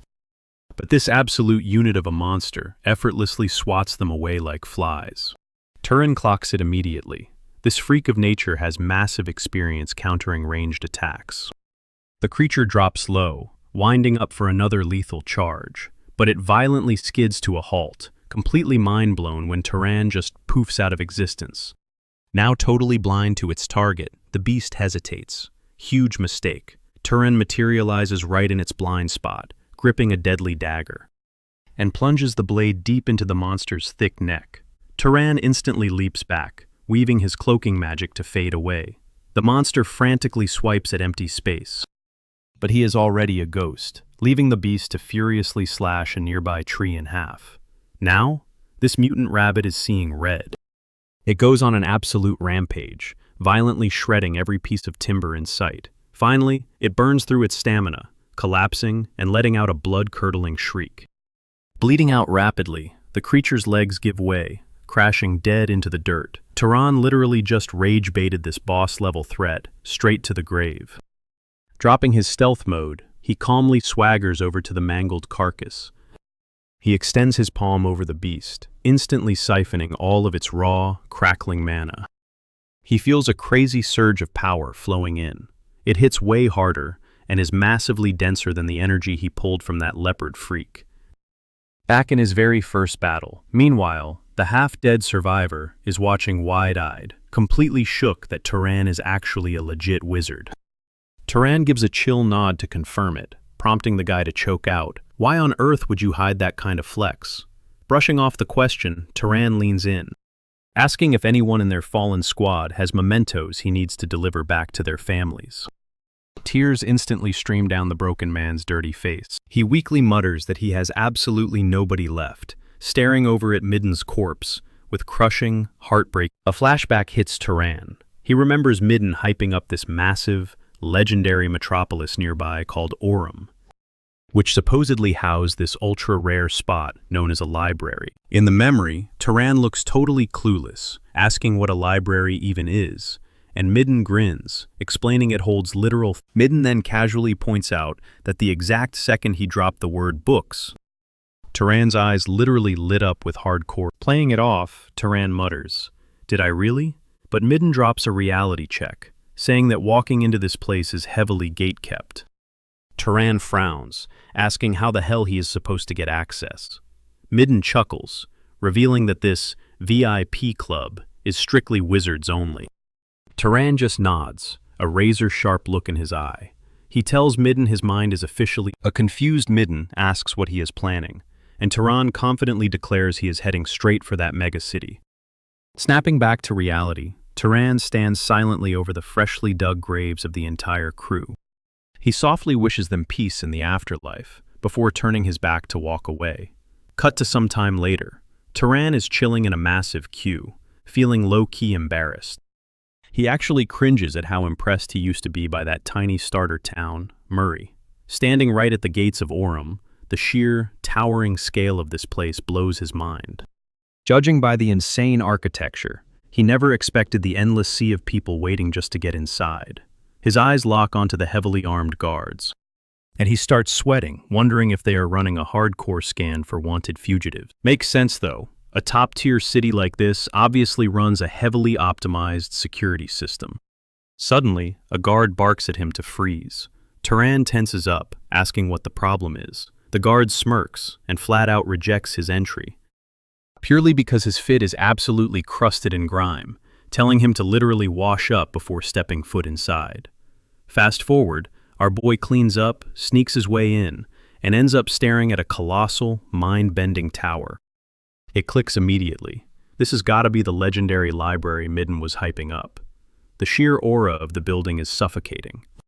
And there is zero doubt this thing was forged using some hardcore magic. Taking a deep breath, he swaggers up to the front desk and boldly announces he is checking in. The guards block his path, flat out stating that this place is strictly for wizards only. He casually drops that he is, in fact, a magic user, but one of the guards absolutely loses his mind, glaring at him and asking if the kid has a death wish for faking a wizard's identity. He scoffs, swearing some scrawny kid could never wield magic. The guard immediately sparks his palm with volatile mana, right as Kion's old advice flashes through Turan's mind. His mentor had laid it out perfectly. Wizards sniff each other out by reading aura, instantly mapping out the food chain of who is stronger. Deciding to flip the script, Turan unleashes a suffocating tidal wave of pure energy. The guard is paralyzed by the sheer terror of that monstrous aura, collapsing to the floor as reality hits him. He realizes this kid is built different. Definitely a high-tier noble, or worse. Terrified, he screams his own rank, frantically introducing himself as Kenya, a knight of House Valtis, and sweats bullets, wondering which elite bloodline Turan hails from. Turan coldly asks if dropping a last name is required for entry, and the guard desperately shakes his head no. There is a catch, though. Accessing the Grand Library requires exclusive VIP clearance from the Master of Valtis himself. When Turan questions the hassle, the guard practically scrambles to ring up House Valtis on his behalf. Fast forward, and our boy is letting out a massive, exhausted sigh. He honestly expected this to be a quick, low-key side quest. Instead, he finds himself trapped in a luxurious bathhouse, getting scrubbed down by a squad of maids, while questioning how his life led to this. He awkwardly begs them to pause, asking if it is a crime for him to just shower by himself. Panic flashes in their eyes, as they explain that dropping the ball on a VIP guest means facing severe punishment. Taking pity, he throws his hands up and lets them do their thing, earning a chorus of relieved thank yous. A bit later, one maid accidentally blurts out that he looks totally incredible. Mortified, she slaps her hands over her mouth. Clueless, Turan asks if he has dirt on his face. The poor girl completely panics, begging for mercy, while confessing she just got distracted by his insane glow-up. He gently brushes it off, telling her it is no big deal, but the staff begs the young lord to stop treating them like equals. Suddenly, the doors swing open. Wow, who do we have here? a female voice echoes. It is a girl who openly refusing to believe this is the same guy who literally showed up looking like a homeless beggar. She freely admits that after a good scrub, he is serving absolute prince energy, while her stressed-out bodyguard desperately whispers that she needs to filter her thoughts. Ignoring the scolding, Turan introduces himself, and she shoots back her own name, Azella. When she pries into his family background, he keeps it mysterious, citing personal reasons. Pouting, she claims that is a total bummer. Deciding to test his vibe, she mischievously plots a little prank. Without warning, she detonates her mana, flooding the room with a suffocating, heavy pressure, aiming to force him into flexing his own power so she can see what he is really made of.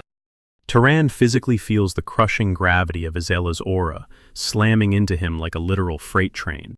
Not one to back down, he sparks his own fierce energy. The two auras violently collide, making the very walls of the room shake from the sheer intensity.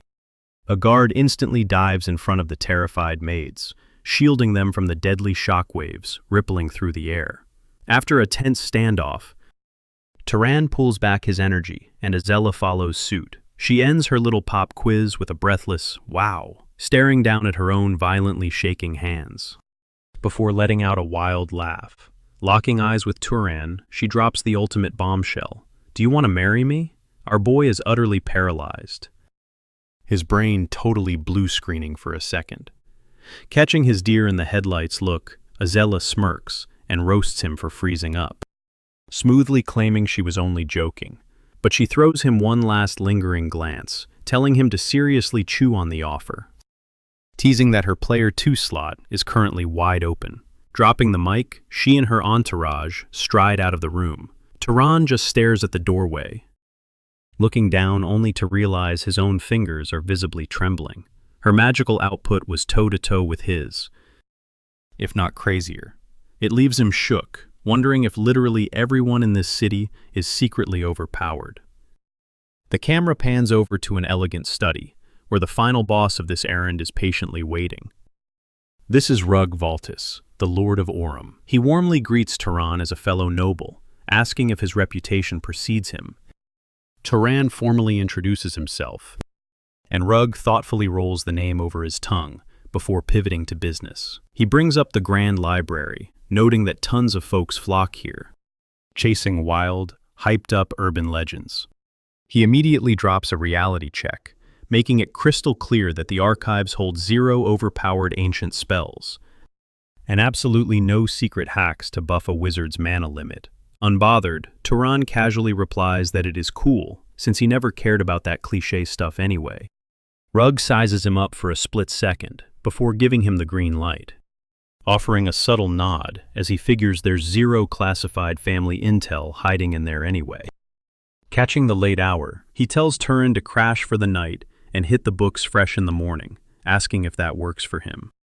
Turan instantly swears he will never forget this massive favor. Fast forward to sunrise, the entrance guards scan Turan's credentials, clearing his pass, and roll out the red carpet to usher their VIP guest straight into the legendary Sky Library. Turan shoves the heavy double doors wide open and steps inside, his jaw dropping as he stares up at an infinite spiral of books towering straight into the heavens. The sheer scale of the place finally hits him. Out of nowhere, a sharp voice cuts through the silence, calling out his exact name. He whips around and spots a literal child standing there. She flexes her title as the head librarian and announces that, under the Lord's strict orders, she's going to lay down the ground rules for surviving this place. Turan just stares back, totally mind-blown that a pint-sized kid is running the whole show. Holding up a single finger, she drops rule number 1. You break it, you buy it, and any damage comes straight out of his pocket. Rule 2. Absolutely 0 books leave the premises. And the final catch? She's going to be hawk-eyeing his every single move while he's here. Sweating a bit, Turan awkwardly asks if she could maybe give him some breathing room, admitting her intense stare is creeping him out. He tries breaking the ice, asking if she's actually read the stuff here. She smirks, confirming she has, and brags that tracking down exactly what he needs is her ultimate superpower. She casually asks for his vibe, pitching epic histories, cheesy romance, or even some spicy, mature reads, since he's a young guy with raging hormones. Turan practically chokes on air, throwing her a wildly baffled look. Shaking it off, he states his real goal.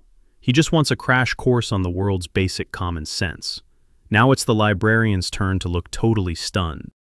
She snaps out of it and blurs into motion, zipping through the aisles to slam a massive, heavy stack of texts right onto his desk. She points out that tons of these scrolls are centuries out of date and completely useless for his modern needs. But she physically steers him toward a curated section that should actually hit the spot. Turan throws her a quick thanks, which she brushes off, before he grabs the top volume. Holding the weight of it, he takes a deep breath, truly grasping the sheer power. He gently cracks the spine and dives in. His eyes light up instantly as the mind-bending reality of these ancient pages completely hooks him. For days, Turan completely locks in, grinding through the exact same daily routine, buried deep in the archives. He speed-runs through the world's geography. He absorbs the strict, unspoken rules of wizardry, alongside deep-dive tutorials on how powerful artifacts are forged and refined.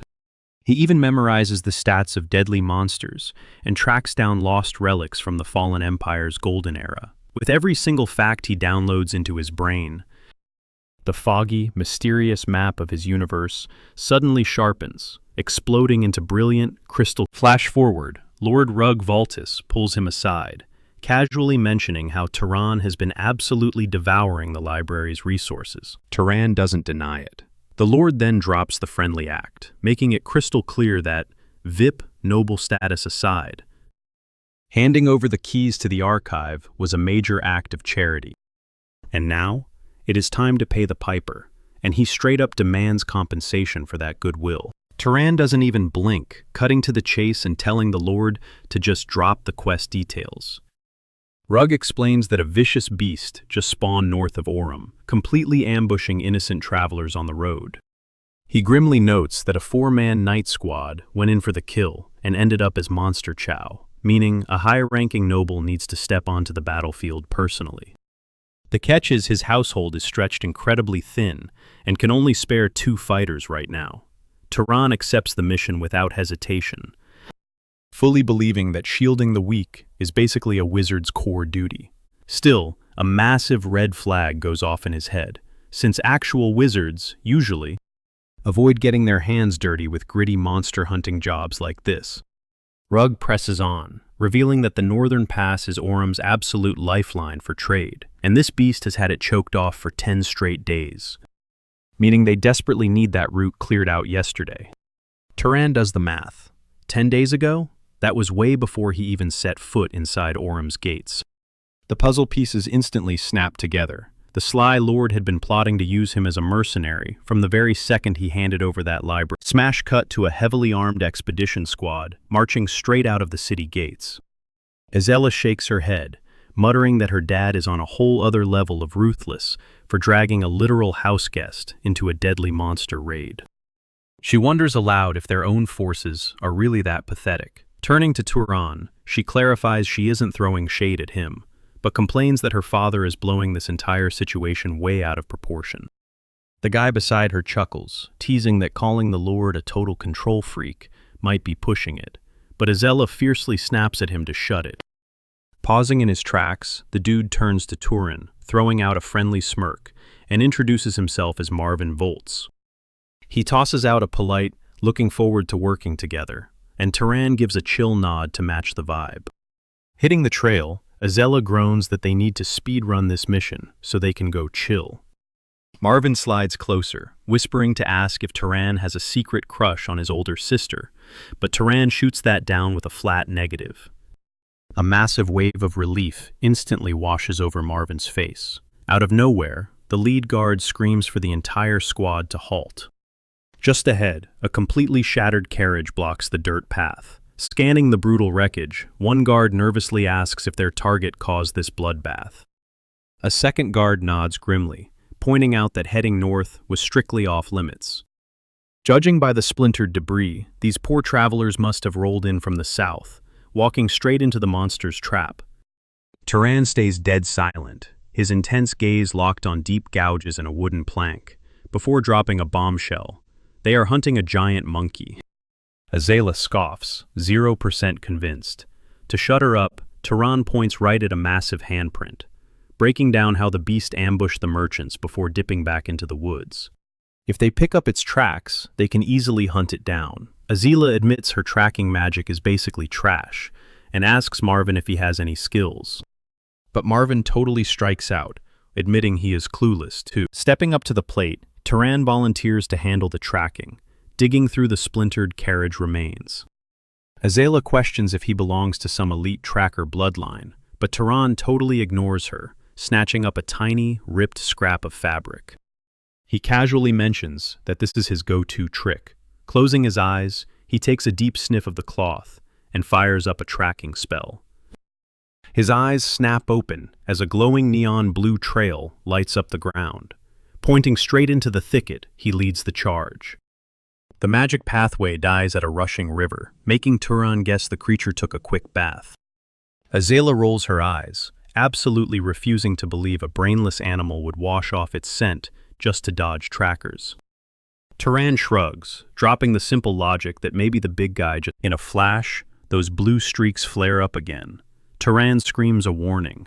The beast is right behind them. A towering, jacked monkey with glowing, blood-red eyes crashes out of the shadows. Unleashing a deafening roar, the monster hoists its massive arms, gripping absolute boulders in its giant fists. Pure panic erupts as the knights scream at everyone to scatter. The ape hurls the giant rocks like literal artillery shells. These boulders fly with such insane speed that getting clipped by one Tehran dives out of the kill zone by a hair, but what catches his eye next leaves him absolutely stunned. Instead of dodging, Azela and Marvin literally grab. Thanks to that sick move, the poor guards take the full, bone-shattering force of the attack. Once the dust settles, Azela brutally tosses her. Tehran freezes, realizing his mother's dark warnings about the nobles were dead on. Without missing a beat, Azela screeches for a counterattack. The few surviving knights bravely charge the beast, but the giant monkey suddenly turns tail and sprints. Seeing their target bolt, the squad gives chase. Meanwhile, Tehran calmly loads a tiny pebble into his leather sling. Azela and Marvin sprint after the giant ape, but its speed is unreal. Azela curses, shouting that the monster is slipping away. Mid-sentence, a blurry projectile zips right past her face. It moves with such terrifying speed that no one can even blink before it shoots ahead of the entire group. Boom! The pebble punches a clean hole straight through the monster's torso, making it whipping their heads around. Azela and Marvin catch Tehran strolling forward with zero stress, casually spinning his weapon. Tehran watches coldly as the beast lets out one final, ragged screech, before crashing face first into the dirt. Desperate for the glory, Azela instantly jumps at the chance to steal the kill. Thrusting her hand forward, she taps into her magic, blasting a massive, blazing inferno into the air. The roaring flames morph into a savage fire dragon that aggressively nosedives straight for the wounded beast. Completely paralyzed by Tehran's lethal strike, the giant ape can only watch helplessly as the fiery jaw. The moment the inferno connects, a deafening shockwave rips through the clearing, absolutely vaporizing the beast into nothingness. Tehran watches the roaring flames, suddenly clicking that he is witnessing the legendary, unhinged firepower flowing through House Volta's bloodline. With the nightmare finally reduced to ash, the battered knights collectively let out a massive sigh of relief. Azela shoots Tehran a sideways glance, straight up admitting her heart dropped when his massive boulder came hurtling straight toward them. Marvin smirks, asking if his big sister actually got spooked. Azela instantly snaps back, telling him to shut his mouth, since he was the one screeching at the top of his lungs. Marvin gasps in pure offense, completely denying he ever squeaked. Off to the side, the medics are already scrambling to assess the gruesome. Multiple guys are clutching snapped forearms, but a grizzled veteran barks at them to suck it up and stop crying. He harshly points to a guy missing his entire limb, desperately hollering for anyone with spare bandages. Nearby, another soldier panics, yelling that his buddy's head wound just will not stop gushing blood. Someone frantically suggests packing the deep gash with whatever healing salves they have left in their kits. Scanning the bloody aftermath, Turan quietly realizes this entire operation turned into an He mutters under his breath that it is an absolute miracle nobody actually died out here. Sure, it was a totally unprovoked ambush, but from a purely tactical standpoint, this massive casualty list was entirely avoidable. His gaze shifts coldly to Azella and Marvin. Considering their heavy mana pools naturally reinforce their physical bodies, these spoiled royals should realistically be built like absolute tanks compared to the ordinary foot soldier. Yet, when push came to shove, they did not hesitate for a single second to use the weaker grunts as human meat shields. Catching that intense glare, Marvin awkwardly asks if there is a problem, but Turan smoothly brushes it off with a casual shrug. Waving him over, Azella signals that it is finally time for the best part of the hunt, draining the dead beast's residual mana. She playfully welcomes him to the ultimate loot drop, and he quickly steps up to claim his share.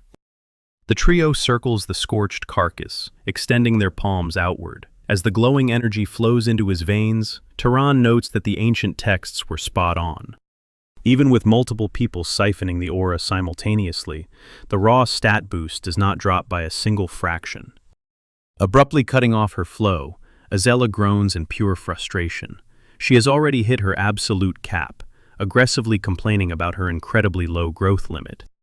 Marvin taps out shortly after, hitting his own ceiling, while Turan just effortlessly keeps vacuuming up the remaining energy like it is nothing. Watching this insane display, it finally clicks for Azella why her father forced him onto this team. The guy boasts god-tier spell control, and a mana pool that straight up rivals her own. It blows her mind that this random noble has not even scraped his power ceiling yet. With the sun slowly dipping below the horizon, the exhausted squad treks back to the royal capital. On the road, Marvin openly admits they would have been absolutely wiped out without Turan carrying the fight, giving him all the credit. From his cracked tracking senses to that devastating crowd control strike.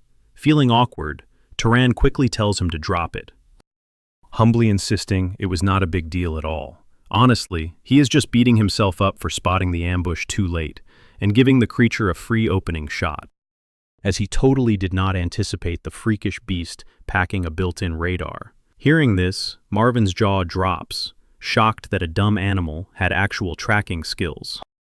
Turan nods, breaking down the theory that these mutated monsters awaken crazy new skills based entirely on their physical evolution.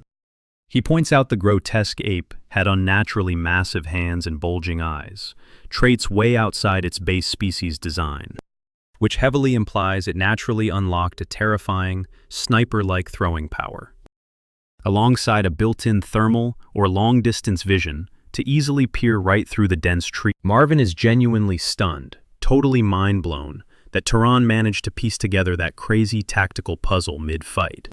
Shrugging it off, Turan reveals he literally just skimmed a monster encyclopedia. Marvin scoffs, calling the archives a dusty, dead zone that nobody ever visits. Azella chimes in, remembering how she popped in there ages ago purely out of sheer curiosity. But the ancient texts were just way too much of a headache, making her ditch the place before even finishing half a chapter. Chuckling, Turan gently suggests that if she ever drops by again, she should just ask the head librarian for some beginner-friendly guides. Azella tilts her head in deep confusion, asking if a staff member like that even exists. Her weird reaction immediately throws Turan for a loop. Later that day, Turan pushes open the heavy archive doors, only for the mysterious librarian to instantly greet him by his first name, hitting him like a truck and instantly making him realize how dangerously. Alarm bells ring in his head. No regular commoner or foot soldier would ever dare drop a noble's actual name, since everyone in this entire city strictly uses the term esteemed one. Not to mention, her whole eccentric vibe does not exactly scream boring local bookworm either. Narrowing his eyes, he demands to know how she uncovered his identity. The girl feigns a surprised gasp, then flashes a sly smirk, teasing him for taking this long to catch on. Leaning in, she reveals she snatched it right off his entry permit. With a haunting grin, she declares that as long as he steps foot in her domain, absolutely nothing escapes her all-seeing eyes. Turan wonders what to call this mysterious girl. With a playful shrug, she admits she doesn't actually have a name, basically giving him free rein to pick whatever fits. Leaning in, she teases, "Why not something sweet, like my love?" But Turan, ever the practical guy, deadpans and dubs her librarian. Pouting, she calls him a total buzzkill. She points out how hilarious it is that he is suddenly playing the polite gentleman after bossing her around for days, demanding she fetch this. Turan instantly denies the accusation. Stepping back, he warns her to respect his personal bubble, complaining that her closeness is way too overwhelming. Squinting at her, he asks if she is some ancient wizard from the fallen empire. Shaking her head, she drops a bombshell. She was never human in the first place. Striking a pose, she reveals she is actually a spirit, fishing for a compliment on her looks. She dives into some lore, explaining that when a soul it transforms into a living spirit. But if it binds to an inanimate object, it just becomes your run-of-the-mill spirit. Simply put, she is the library itself. This gorgeous human avatar? It is just a custom interface designed to match the user's deepest visual preferences for smooth communication. Flashing a knowing smirk, she teases that his tastes are definitely interesting. Flustered, but she holds her ground, insisting her form is merely a mirror-like reflection in the water. Skeptical, Turan studies her closely before reaching out to press his hand against her stomach. Instead of hitting solid flesh, his hand phases right through. Gasping, she demands to know where his wandering hands are going, shivering as she complains about the. Turan quickly mutters an apology. Meanwhile, she throws a mini tantrum, venting about how incredibly frustrating it is being completely unable to physically smack down intruders. Clenching her ghostly fists, she swears that if she had a physical body, she would absolutely obliterate every last lowlife who ever dared to smuggle books out of her domain. Connecting the dots, Turan realizes the powerful House Voltus must be totally clueless about her existence. Nodding, she explains that up until this very moment, not a single soul possessed the necessary specs to actually see her. Her creator hardwired a strict firewall. Only individuals with an insanely high-tier type can unlock her visibility.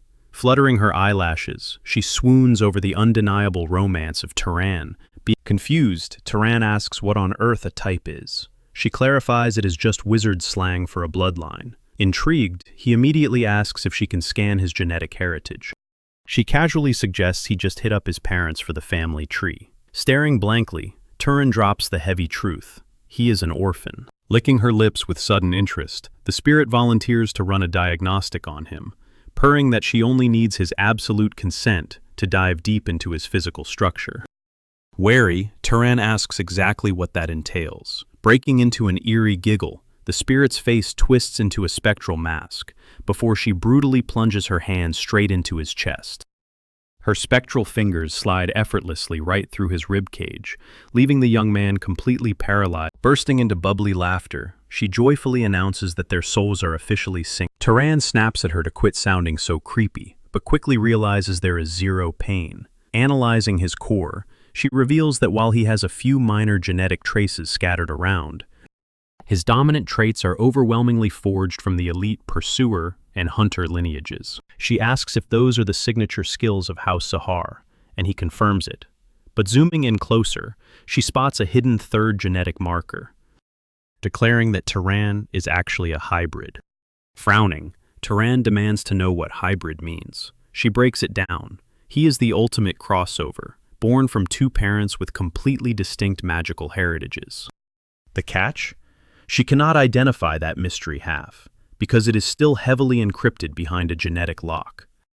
Waving a dismissive hand, she assures him that she promises it will naturally unlock as he levels up his power. Staring into space, Turan's mind drifts back to memories of his mother. He recalls her elegant manners and vast knowledge, traits way too refined for a simple peasant. Sparking a wild theory. Could she have been a fallen noble, cursed with a bloodline so watered down it failed to produce knight-tier mana? Snapping back to reality, he thanks the spirit for the deep dive. Flashing a sly grin, she demands he prove his gratitude by extending his stay for another entire month. From that moment forward, Turan's solo study sessions become. He constantly picks her brain about the ancient texts, demanding in-depth breakdowns of complex theories. questioning if the world is truly crawling with countless invisible elements. Stepping up as his ultimate tutor, the librarian unlocks hidden data from tomes that were looted and lost to history thousands of years ago. She coaches him on advanced magic, showing him how to levitate a sphere of water and use it as a makeshift microscopic lens to view the unseen world directly. For Turin, these mind-blowing physics lessons are absolute gold, worth way more than any standard magic spell. He discovers the shocking truth that lethal plagues actually spawn from microscopic organisms, and that organic decay is just hungry bacteria feasting. His brain expands as he masters the physics behind light refraction, the harsh reality of generating intense heat through kinetic friction, and the gritty biological mechanics of how organic bodies take damage and regenerate. Eager to test drive his new reality-bending knowledge, Turan locks his eyes on a fresh apple. The second his fingers brush the skin, it instantly shrivels into a blackened, rotting mess. The Phantom Librarian asks how his training is holding up, and Turan is just absolutely blown away. "It's unreal," he breathes. Sure, basic magic pulls off the exact same trick, but by actually hacking the science behind it, his mana drain drops to practically zero. It hits him like a truck. Just shifting how he views reality has completely leveled up his sorcery. Are the elite families gatekeeping this? He wonders aloud, knowing full well that if the masses got their hands on these secrets, the top tiers would lose their godlike status instantly. The librarian sighs, pointing out how human intellect has literally been nosediving for centuries. Now, it all makes perfect sense to her. Finally, Turan calls it quits. He smirks, mentioning that the master of this domain has been dropping massive hints for him to bounce. Desperate, the Phantom Librarian pleads to tag along, throwing her spectral arms wide to pull him into a tight hug. But she phases straight through his chest. Turan raises an eyebrow. "Can you even step foot outside?" Defeated, she admits she's permanently locked. She practically begs him to stay, swearing she'll pamper him forever. But Turan flashes a soft smile and hits her with a gentle, hard pass. She violently pouts, crossing her arms as she mutters that he was never going to stick around anyway. Still, she hypes him up, urging him to scour the realm for the ultimate prize, the god's hidden legacy. She even teases that there might be ancient spirits out there who Turan swears he'll drop by whenever he can. She tries to play it cool, telling him to do whatever, but the heartbreak in her glowing eyes is impossible to miss. Flashing a warm grin, Turan reminds her that he still has a massive stack of tomes left to devour. Stepping out of the ancient ruins, he navigates using a sprawling world map he scored from the archives. His target? House Sahar's stronghold, buried deep in the shimmering emerald sands east of. He locks in his destination, dead set on tracking down any shred of truth regarding his missing parents. Trekking through the wilderness, he takes a deep breath. No need to speedrun this. Honestly, if those tracks were meant to fade, they would have been wiped clean ages ago. And if they survived this long, rolling up a tiny bit late definitely won't erase them now. The journey turns into a grinding montage. He brutally slaughters forest beasts, absorbing their raw mana to fuel his core. Suddenly, a frantic hoarse scream. "What in the world?" he mutters, creeping closer until he locks eyes with a massively built, fully saddled warhorse. Turan squints. The beast isn't trampling the unconscious dude sprawled in the dirt. It's actually throwing down, violently defending its master from an ambush. One of the ambushers spits blood, cursing the animal as a pure demon. "What kind of freak show pet hits that hard?" they screech. Turan stays glued to the shadows. Is the horse the actual bounty here? But the second he gets a clear look at the assailants, his blood runs cold. Dark elves, 2 of them. One snaps at her partner, barking at him to force a blind spot so they can strike. "Yeah, way easier said than done," the other snaps back. Instantly, toxic purple aura erupts from his hands, and grotesque rotting beasts begin clawing their way out of the soil. Bingo! Turan instantly recognizes the foul stench. This is the legendary dark elf necromancy he had literally just studied in the archives. Should he jump in and save the guy? He pauses. For all he knows, the unconscious dude instigated this entire turf war. But then, his jaw practically One of the elves is casually gnawing on a severed human arm. The female elf glances over, drooling. Whose limb is that? Toss me a piece, she demands. Her partner just growls, telling her to chew on her own stash since she already hoarded plenty of meat. Bile rises in Turan's throat. These freaks aren't just assassins, they're literal man-eaters. He instantly triggers his cloaking spell, fading completely from reality. Meanwhile, the female elf complains that her fresh kills are way too stringy and hairy to enjoy. The male elf takes one last sickening bite before, bam! The execution is so insanely fast, the female elf doesn't even have time to blink. With the summoner wiped off the map, his entire army of undead freaks dissolves into full-blown panic sets in. She screams at her remaining beasts to form a meat shield, and the grotesque creatures violently swarm around her. Turan snipes her with a hyper-accelerated boulder, but a massive tank-like monster intercepts it, shattering the rock against its mass. "Show yourself, coward," the elf shrieks, her voice cracking as she wildly searches the empty trees. A hulking, undead buffalo zeroes in on his. Clicking the pieces together, she smirks wickedly. "Oh, you're cloaked? Let's see how long you can play hide-and-seek against this." She violently summons a spectral hound. The beast unleashes a blinding, neon-orange radar wave that instantly sweeps the entire battlefield. Busted. The pulse locks right onto. The elf's eyes lock onto him. "Found the demon!" she howls, in absolute triumph. She ruthlessly orders her mutant squad to tear him to shreds, and the horde charges. Unfazed, Turan calmly grinds his palms together, igniting a roaring blaze of firepower. Turan unleashes a massive fire blast right at the beasts, completely incinerating the wolf, but that buffalo tanked the hit like it was nothing. It charges him like a freight train, forcing Turan to dive into the dirt just in time. He sweats, realizing these things have insane speed. "Thank God I already flatlined one of those elves," he thinks to himself. But right then, a blinding spike of agony rips through his flesh. He looks down. The wolf is back up, sinking its fangs straight into his leg. But before he can even track the second beast, that massive buffalo is already barreling toward him at maximum velocity. Boom! The impact launches him backward, slamming him brutally. Now fully boxed in by the creatures and their master, the dark elf just cackles, mocking him for getting absolutely wrecked. "How dare you murder Kel?" she screams, promising to Out of nowhere, the blonde guy's horse rears up and caves her skull in with a brutal hoof strike. Her head gets absolutely pulverized. She screeches in pure agony, while the horse goes totally feral, repeatedly trampling her. Hearing the commotion, her summoned beasts spin around and furiously lunge at the stallion, desperate to pull him off their master. Spitting blood, the dark elf seethes over this ultimate humiliation and swears she will tear Turan to shreds. But he is already charging up another strike, and this time, it is a dead hit. The blast completely vaporizes her head, taking her out in a split second.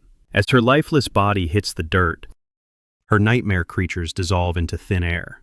His adrenaline crashing, that brutal brawl seriously emptied his gas tank. The heroic horse trots over, gently nudging Turan with its snout.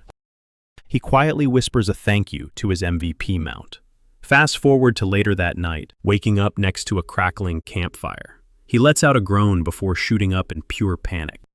His eyes lock onto Turan, chilling on the other side of the flames. "Oh, you are finally back in the land of the living," Turan says calmly.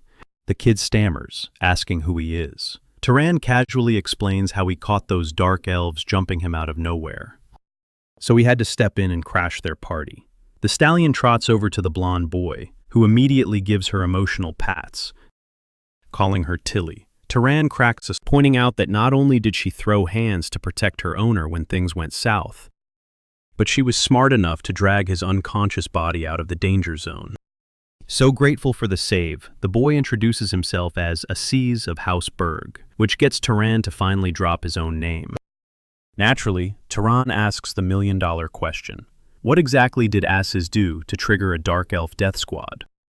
Aziz swears he has zero clue. He was literally just minding his business on a holy pilgrimage with his crew, when those assassins randomly blitz them out of nowhere. Tears start rolling down his face as he cries about hearing how ruthless these non-human races were. But he never imagined they had zero chill like this. He completely breaks down, bawling over his massacred squad, choking out that those fallen guards meant the absolute world to him. Were they blood relatives? Turan asks gently, and a sniffling Aziz explains they were his loyal knights and royal servants who tagged along for the journey. And they had practically raised him from day one. Seeing his raw grief, Turan silently notes. He then asks if Aziz remembers the exact head count of that hit squad, dropping the flex that he personally flatlined 2 of them. Aziz wipes his eyes, confirming that was the whole gang. Just to be safe, Turan pops a radar spell, scanning their perimeter.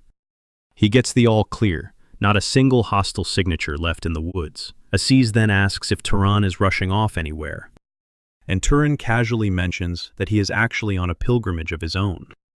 Mind blown, Aziz cannot fathom how a random pilgrim is packing such insane firepower, immediately assuming Turan is the secret heir to some overpowered noble family. Deflecting the question, Turan just sighs, saying his backstory is way too complicated to unpack. He heavily downplays his stats, claiming he got lucky by sneaking up on the first elf, and insists he only barely survived the second one.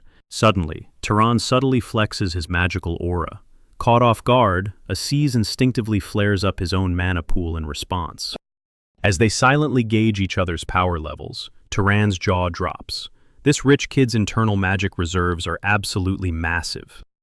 Real talk, if he had not just leeched off those dead dark elves, his own stats would be looking completely pathetic compared to Aziz. Meanwhile, Aziz is analyzing Turan, realizing this guy's base aura alone proves he could easily solo 2 dark necromancers without breaking a sweat. Piecing together that Turan is 100% a top-tier aristocrat with a busted bloodline, walking a brutal pilgrim's path. This guy probably hasn't even hit his peak yet. Aziz can't help but wonder why an absolute powerhouse like him is wandering around all by himself. Seeing an opportunity, Aziz turns to Turan. He asks if, assuming the guy is just drifting without a set destination, he would be down to tag along to Hausberg. He promises a massive reward for the whole life-saving thing, begging Turan to act as his personal bodyguard and escort him safely back to his estate. Turan tilts his head, asking what kind of payback he is talking about. Flashing a massive grin, Aziz proudly announces that the Hausberg family are master enchanters. They serve under the legendary Arabian house up north, boasting a prestigious bloodline that has been forging insane magical artifacts for generations. He vows to custom build the ultimate magic weapon just for Turan, something that actually matches his top-tier skills later down the line. Venturing deeper into the dense woods, the 2 of them take time to bury Aziz's fallen men, honoring those slaughtered by the dark elves. Letting out a heavy, exhausted sigh, Aziz mutters that this nightmare is finally wrapping up. His voice drips with relief, but a dark cloud still hangs over him. He openly admits he wishes he could ship everyone's bodies back to their families. But he knows that is a logistical nightmare right now. Shifting his gaze to Turan, he offers a deep, genuine thank you. Turan shoots him a confused look, asking what he is even thanking him for. Aziz hesitates, swallowing hard before admitting it is because Turan didn't make fun of him. He is supposed to be a high-ranking noble, yet here he is, sobbing over his fallen crew. He calls his own tears totally pathetic. Turan locks eyes with him, genuinely asking why he would ever think that. Aziz drops his gaze, whispering that his father drilled that mindset into his brain. He was raised to believe that warriors who die in a righteous war instantly ascend to a heavenly palace with the gods. Shedding tears for them was branded as pure weakness. A true noble is supposed to just march forward, stepping right over those sacrifices without blinking. But if burying your feelings and feeling nothing over a brother's death is what makes someone strong, then he doesn't think he ever has a shot at becoming truly strong. Turan takes it all in silently.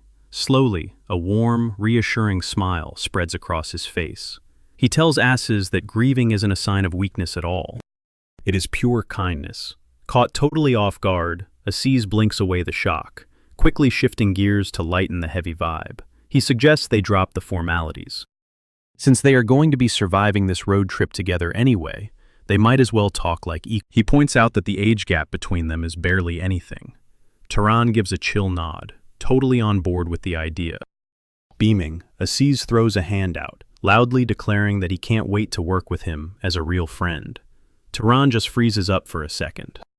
He quietly rolls that word around in his head. Friend. Reaching out, he firmly grasps Aziz's hand, telling him he is looking forward to it too.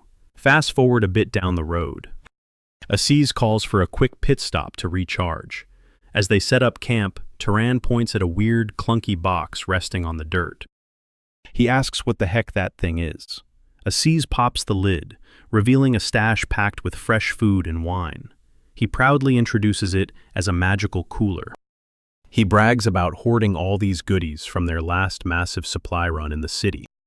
Taran is fascinated, asking if it actually stays freezing in there 24/7. Aziz smirks, confirming the magic tech keeps it ice cold.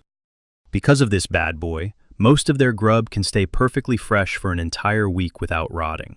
He tosses in that the cold meals can easily be zapped hot again, before eagerly pivoting to flex his other insane gadgets. He points out a gadget that shoots out fresh drinking water with the push of a button. Then, he flexes another device that instantly builds a sturdy shelter out of random twigs. And as if that wasn't enough, he shows off a third tool that blasts a loud alarm if anyone suddenly bouncing with hype. Aziz proudly gestures up and down his own outfit. He drops the ultimate flex, explaining that his entire wardrobe is actually a magic artifact with an auto-cleaning feature. Taran, knowing how ridiculously rare magic items are, is genuinely blown away. He straight up tells Asses that just handing over one self-cleaning fit would completely settle the life-saving debt. But Asses waves it off with a grin, swearing his life carries a way heftier price tag than some fancy pants. He doubles down on his promise, swearing to hook Taran up with legendary loot the second they hit the main estate. And if the family elders try to block it, he vows to forge the gear with his own bare hands. Shifting gears, Aziz brings up something that has been bugging him. Hanging out on the road, he has witnessed Taran casually spit out so many different magic styles that he totally lost count. He starts listing them off: mind-controlling beasts, freezing stuff solid, flying, bending liquids, physical buffs, glowing like a flashlight, binding spells, literal instant kill moves, warping the ground itself, and calling down savage lightning strikes. Leaning in, he asks if Taran literally spent every waking second of his life grinding magic, or if he is secretly sitting on some broken bloodline trait that just lets him copy and paste any spell he lays his eyes on. Taran's eyes narrow, mentally groaning that he just can't deal with this. He firmly reminds Asses about their one rule: no digging into family history. Catching the hint, Aziz immediately bursts into awkward laughter. He claims he was just messing around, writing off the idea of a cheat code bloodline as pure fantasy anyway.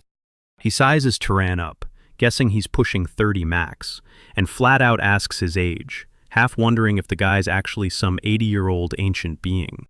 Taran casually drops a bombshell. He's barely a month away from his 18th birthday. Aziz's jaw practically hits the floor. Recovering from the shock, Aziz confesses he's hitting 43 himself. He forces a laugh, brushing off the 25-year age gap like it's no big deal between wizards. Folding his arms, Aziz admits he should have connected the dots. Anybody packing enough magical firepower to obliterate 2 wraith sorcerers had to be a freak of nature. He shakes his head, mind blown that 2 absolute prodigies actually exist in the same era. Piqued, Taran demands to know who this other legend is.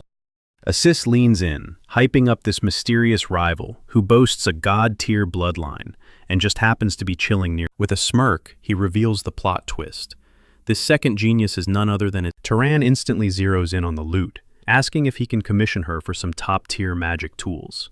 Aziz quickly shoots the idea down. She belongs to the main family, totally untouchable. Seeing Taran's confusion, Aziz lays out the lore. This girl isn't just anybody. She's a literal princess of Aravian, a powerhouse destined to potentially rule a great house.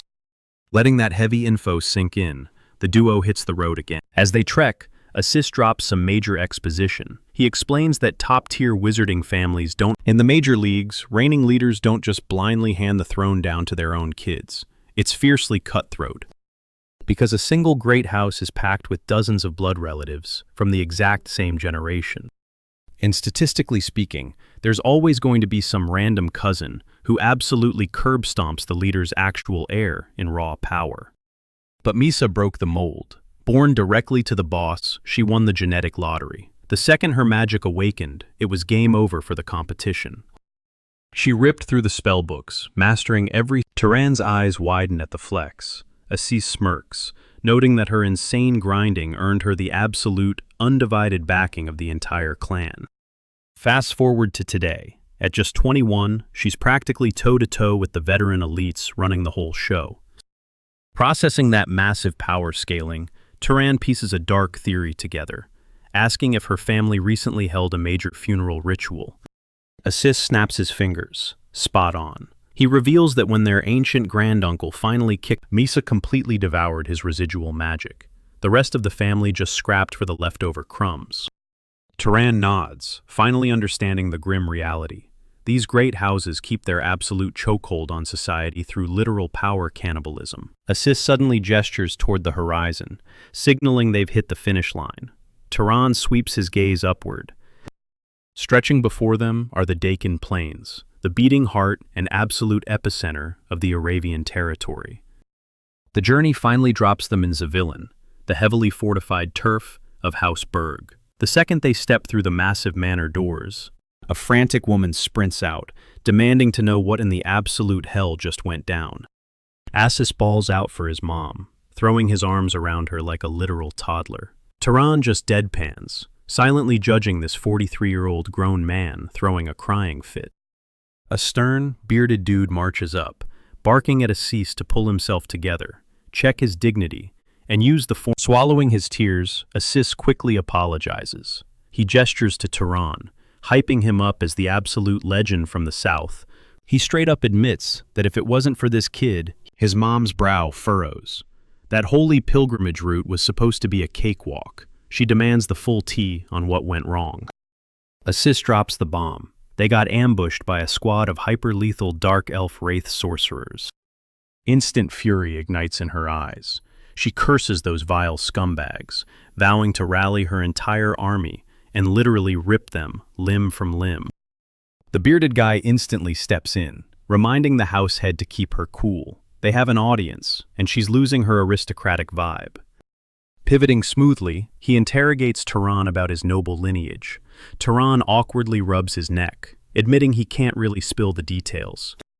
The guy arches an eyebrow, pushing for answers. Turan finally folds. He literally has zero clue, dropping the reality check that his mom was a total commoner. And his dad is completely out of the picture. Assis gapes at him, totally betrayed that his new bestie never mentioned this tragic backstory. But Turan just shrugs it off, deadpanning that being fatherless isn't exactly a flex. The matriarch of House Berg eyes this nameless rogue up and down, and coldly declares that saving her heir absolutely earns him a fat reward. But then she drops a heavy dose of reality, explaining it's extremely difficult to let him crash at the manor. Instead, she offers to sponsor his stay at the absolute top-tier inn in the city. Assis immediately flares up, whining to his mom. She shuts him down fast. On any other day, sure, but they currently have a highly important VIP guest occupying the estate. Protocol is protocol. Inviting some random, bloodlineless stray into the manor right now is way too risky, and she expects him to take the hint. Out of nowhere, an icy voice slices through the tension, telling the aunt to chill out and stop stressing over her safety. The voice mocks the paranoia, pointing out that Assis's heroic savior probably isn't plotting a random assassination. Stepping from the shadows, Assis blinks, finally recognizing Mesa, and blurts out, "Wait, what brings you crashing in here out of the blue?" Turan studies the Princess of Arabian from a distance, silently noting that with her pale, Mesa sighs, revealing she needs a safe haven after barely dodging a hit put out by Zahar's dirty little rats. Assis's jaw drops. An assassination? At the main estate? He stammers, completely blindsided. Knowing how heavily guarded that fortress is, he immediately suspects foul play. Was it an inside job? He presses. Mesa scoffs, admitting that a traitor is pretty much guaranteed, since the main estate is crawling with shady figures whose loyalties flip like a coin. Completely drained, she announces she is turning in for the night. Right after she leaves, Aziz's mother waves over her personal maid, Ina. She orders the servant to escort Turan straight to the second finest guest suite they have. Morning light spills in as Turan wakes up in the lavish guest bed. Fully recharged, he wanders down the quiet, sprawling corridors. He bumps into Asses, who smirks. "Early bird as always, huh? What are you doing lurking around the halls by yourself?" Turan simply gestures at a glowing magic lantern mounted on the wall, muttering that the craftsmanship caught his eye. Aziz shrugs, casually bragging that he crafts those for practice, and offers to give him one. Turan instantly deadpans. "Never mind, I'm good." Boom! A blinding crack of lightning rips across the sky, completely illuminating the hallway as thunder shakes the glass. Turan flinches in total confusion, but Asses just waves it off. That's just Mesa grinding her magic practice. Girl never takes a break. "Is that the legendary Arabian bloodline magic?" Turan asks. Aziz nods, confirming it is their signature storm attribute. He admits he has zero beef with his own heritage, but still feels a twinge of jealousy. Honestly, she looks like she's evolving into an actual god out there. Turan's curiosity spikes. He really wants to witness just how overpowered the future. Catching his interest, Aziz nudges him. "Want to go watch?" Turan admits he is dying to see it, but hesitates, feeling that prowling around as a random outsider seems like a totally... Aziz snorts, brushing off the concern. "Who cares? It's not like you're the hitman trying to take her." Promising to vouch for him, Asses drops a sly grin. "Plus, I kind of want to see who would win in a fight, you or Mesa." Turan narrows his eyes. "Yeah, I bet that's the real reason you dragged me out here." Asses bursts out laughing, finally coming clean. "Okay, real talk? I've been holding on to a grudge for years, and I desperately need to see her ego take a hit for once." The two stroll out to the open training grounds where Mesa stands completely locked in. "Hey!" Aziz yells out. She snaps her head back, eyeing the stranger next to him, prompting Turan to step up and introduce himself. Mesa echoes his name, placing his face from last night's chaos. "What do you two want?" she demands. Asses smoothly replies that they caught her flashing her skills and figured they would crash the session, just like the good old days. But Mesa is merciless, quickly reminding Aziz of their last hangout. "You mean the time you stormed off crying because I mastered a spell in 2 tries that took you an entire week?" she smirks. Turan instantly cracks up. Aziz glares daggers at him, making Turan choke back his chuckles with a quick, "My bad." Feeling betrayed, Aziz snaps, "Are you seriously mocking me right now?" Wheeling back to face Mesa, Asses boldly declares that Turan's magical talent is absolutely off the charts. "I challenge you to a duel with him," he pushes. "A duel?" Mesa echoes coldly. She locks eyes with Turan, giving him a chilling, dead silence. Suddenly, her irises flare with a piercing blue light as a massive shock. Turan snaps his head upward. The entire sky turns pitch black in seconds as a violent thunderstorm descends over them. With every ounce of mana she unleashes, the atmosphere grows suffocatingly terrifying. She doesn't look human anymore. She looks like an absolute monster. The crushing weight of her spiritual pressure freezes Turan in his tracks, his eyes bulging in pure shock.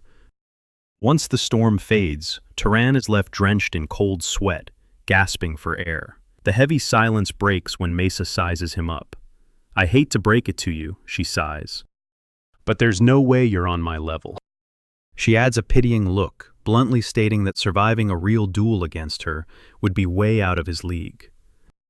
Turan doesn't say a single word. He just holds his ground, staring back with an intensely focused, unwavering glare. Aziz casually steps between them, flashing a massive grin. "Oh, in terms of raw magic power? Yeah, he'd totally get wiped out." "But here's the kicker," he adds. "His actual cheat code is how insanely fast he learns spells." Slapping a hand on Turan's shoulder, Aziz proudly hypes him up. "This guy is a once-in-a-lifetime genius. I've never seen anything like it." Smirking at Mesa, Aziz throws out the ultimate bait. "Honestly, even you probably can't match his raw talent." Her eyes narrow in amusement. "Well, since you're hyping him up this much..." Turan shoots her a look over his shoulder, pitching a totally different vibe for their showdown. The rules are simple. Bust out a spell the other person has no clue about. Fastest execution takes the crown. Assist pivots to Mesa, totally hyping up the idea. Honestly, that's a solid format. What do you think? Mesa smirks. Word on the street is Turan hasn't even unlocked his own family's signature abilities yet. Flexing a bit, she declares her innate talents off limits. Using her raw power would just be bullying at this point. Claiming first blood, she casually strolls to the center of the dusty training arena. With a single, sharp tap of her boot, the solid stone fractures. A tiny green shoot forcefully punches its way up into the daylight. The guys can only stare as that helpless little sprout mutates. In seconds, it erupts into monstrous thick vines that aggressively snake their way across the entire courtyard. Assist completely loses his mind. He screams bloody murder as the creeping foliage snatches him up, hoisting him way up into the sky. Leaving him dangling like a piñata, Mesa locks eyes with Turan. Plant creation and manipulation, she brags. Think you can copy that? Meanwhile, Assis is throwing an absolute tantrum up there, begging to be dropped before he pukes. Mesa straight up ignores him. Just hang tight for a sec, she teases, clearly enjoying the free. Turan zones out the screaming, his eyes locked on the writhing greenery as his brain breaks down the core mechanics of spawning fire. That's literally just forcing combustion to happen out of nowhere. Summoning water? You're just yanking hidden moisture straight out of the atmosphere. Getting low, Turan presses his palm completely flat against the freezing, cracked paving stones. It clicks. These giant weeds work exactly the same way.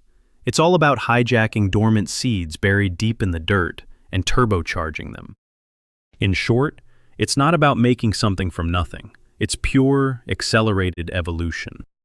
Grow, he commands. A blinding neon blue shockwave of mana ripples through the earth. In a literal blink, massive azure roots shatter the ground, spiraling upward to form a protective cage around. Mesa's jaw practically hits the floor. The flora is bending to his exact vibe, flawlessly synchronized with his mind. Even upside-down Assis is absolutely speechless. Hearing him use the trigger word, grow, it hits her. This dude literally hacked the foundational code of her technique entirely on his own. Wait, have you secretly watched someone cast this before? She demands, totally sketched out. Deadpan, Turan shrugs. Nope, first time for everything. Mesa scoffs, bitterly admitting that all the hype Assis was spewing earlier wasn't cap. A super rare W for that guy. With a flick of her wrist, she cancels the spell. Assis plummets face first into the dirt, groaning like a crushed bug. Planting her feet, she glares daggers at him. Your turn. Hit me with your best. Turan's mind races, whipping out. Then, a darker idea flashes across his brain. He slowly stretches his arm out, aiming right into the overgrown weeds. Squeaking frantically, a tiny rodent scuttles out from the brush, directly into his palm. Mesa raises an eyebrow, completely unimpressed. Basic beast taming? Is that seriously your ultimate flex? Turan's fingers clamp down hard around the squirming creature. Not even close, he mutters, a chilling edge to his voice. This little guy, he's just the fuel. He clenches his fist, channeling his aura. A sinister, icy blue static envelops the thrashing animal. You can practically see its actual vitality being violently siphoned out as its flesh rapidly deflates. Within seconds, the rodent is reduced to a hollow, mummified shell. Turan casually presents the withered remains. Challenge set. All the smugness vanishes from Mesa's face. Dead serious, she steps up to the plate. She snaps her fingers, summoning a second rat from the shadows. Snatching it up, she aggressively pushes her mana, desperately trying to trigger that same draining effect. But the rat just sits there, completely unharmed. Squeezing her eyes shut, she sweats bullets trying to force it. It hits her instantly. This isn't standard spellcraft. How the hell did he pull that off? Dusting himself off, Assis grimaces at the dried-up carcass. Bro, why would you even mess with something that freaky? Turan shrugs it off like it's nothing. You asked for something rare. It was literally the first trick that popped into my head. He studies her struggling form, secretly amused. so even the legendary Arabian bloodline is totally clueless about this kind of dark alchemy. Looks like a total dud, Assis calls out to her. Maybe we should just hold the L and— Shut your mouth, Mesa snaps back, her pride wounded. You really think there's a spell out there I can't crack? The law of cause and effect is a crazy complex beast to master. But if the reaction you are pushing for already happens in nature, the magic flows way smoother. Nail down exactly how the magic works, pump in enough mana, and boom, the spell pops off. Out of everything, actually wrapping your head around the reason is the ultimate cheat code. It skyrockets your success rate while saving your magic tank. Mesa just needs a quick second. When you cannot figure out the science behind a spell, you can brute force it by dumping in a massive wave of raw energy. Basically, drowning out the flaws with sheer volume. Glaring at the live rat in her hand, Mesa commands its flesh to decay. Instantly, the tiny beast lets out a blood-curdling screech. Its healthy skin literally disintegrates into a vile, rotting mess right before their eyes. In seconds, the creature shrivels into a dried-up, mummified shell, a flawless copy of Turan's twisted handiwork. Acis gasps, realizing she actually pulled it off. Mesa pants heavily, barely whispering that she finally nailed it. But out of nowhere, a crushing wave of sheer exhaustion slams into her. The room spins, and her legs give out, dropping her like a stone. Acis shrieks her name in a total panic, scrambling to catch her. Turan and Acis immediately drop to their knees, hovering over her lifeless-looking body in stunned silence. Turan furrows his brow, racking his brain. Did she fry her system by burning too much mana on a single cast? But that does not add up. Most mages do not just black out from hitting 0 on their energy reserves. Worst case scenario, she should just feel sluggish, but she totally lost motor control.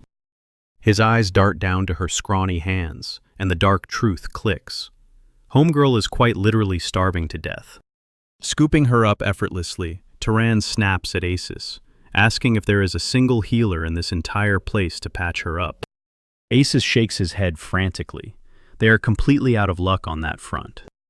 Turan barks out orders. He tells Acis to sprint ahead, grab the grown-ups, and have someone rush water and salt up to her bedroom immediately. Carrying her down the hall, a chill runs down his spine. She is shockingly weightless, feeling more like a fragile little bird than a human teenager. She had been secretly burning her magic, just to keep her frail body walking. And now, even that backup tank is completely empty. A while later, Mesa slowly flutters her heavy eyelids open. The absolute second she wakes up, her aunt barges through the door. The frantic woman cries out her name, checking if she is actually— Mesa groggily mumbles, asking what is going on. Her aunt breathes out, explaining how Acis came crying that she had just randomly dropped dead. Right in the middle of a magic lesson with their mystery guest. Her aunt grabs her shoulders, eyes full of suspicion. She demands to know if that sketchy dude tried to pull something weird on her. Mesa immediately shoots that idea down. She shakes her head, swearing up and down that he is totally innocent. She brushes it off as a massive fumble on her own end, insisting it is seriously no big deal. Clutching her violently pounding head, Mesa practically begs for some quiet time alone. Her aunt lingers just long enough to drop off a steaming bowl of homemade soup, sliding it gently onto the nightstand. With a motherly sigh, she tells Mesa that starving herself for the sake of magic is pure madness, and she needs to start taking care of her actual body. She pleads with her niece to at least force a few bites down, before finally stepping out and clicking the door shut. Mesa watches her leave, whispering a weak thank you to the empty room. Staring at the hot broth, she grabs the bowl, forcing a tiny spoonful past her lips. But the second she swallows, a violently graphic flashback hits her like a truck. She vividly sees her mother and sister getting brutally slaughtered, their desperate screams begging her to save them ringing in her ears, because they genuinely thought she was strong enough to protect them. A choked sob escapes Mesa as her hands violently tremble. The bowl slips from her grip, shattering into a million pieces across the floor. Gasping for air, she desperately tries to fight off the panic attack. Meanwhile, Turan is escorted deep underground into the Berg family basement lockup. He steps right into a hidden, eerie sanctuary, dedicated to the limping goddess. Bathed in an unsettling golden glow, he locks eyes with a massive, intimidating winged statue. Suddenly, a guard decked out in pitch-black armor unsheathes his blade. He smirks, warning Turan that these reinforced walls and heavy doors are practically indestructible. There is not a single structural flaw in sight. He straight up tells Turan to drop any delusional fantasies of trying to pull off a prison break. This hyped-up dude is none other than Haram Berg. Unfazed, Turan casually nods, letting him know he gets the message loud and clear.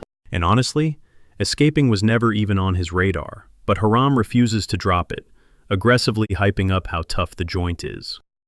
Turan just sighs and agrees, but Haram invades his personal space, doubling down with a dramatic, "Extremely!"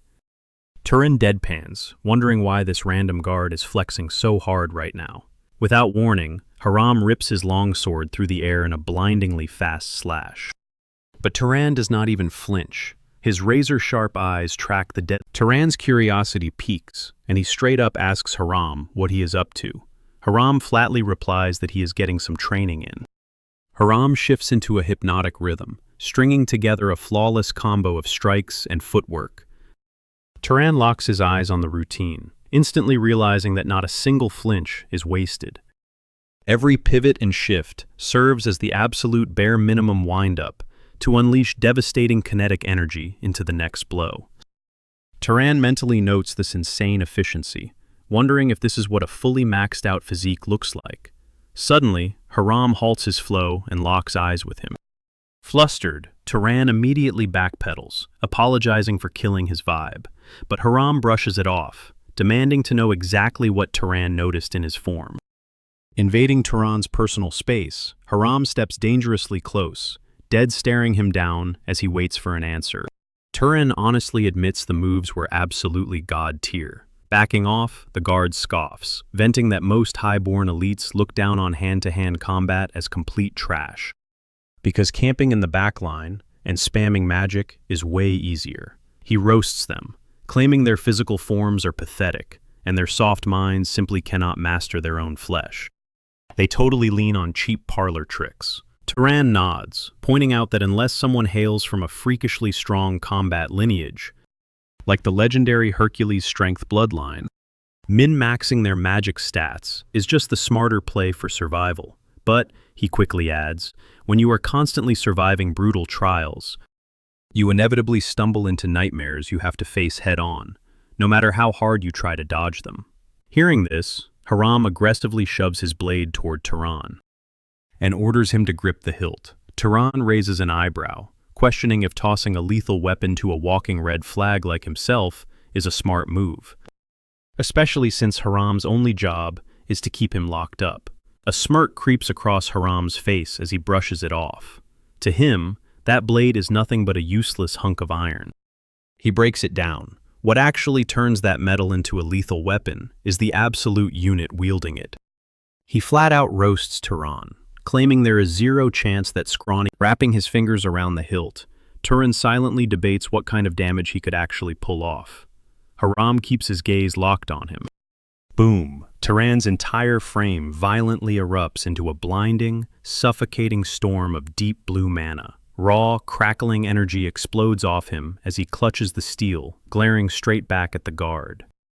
Squeezing the iron hilt, Turan lets his insane blue aura flare out of control. Haram's eyes widen, and he aggressively barks that he is doing it all wrong, furiously yelling at the boy to stop dumping all his magic into the steel.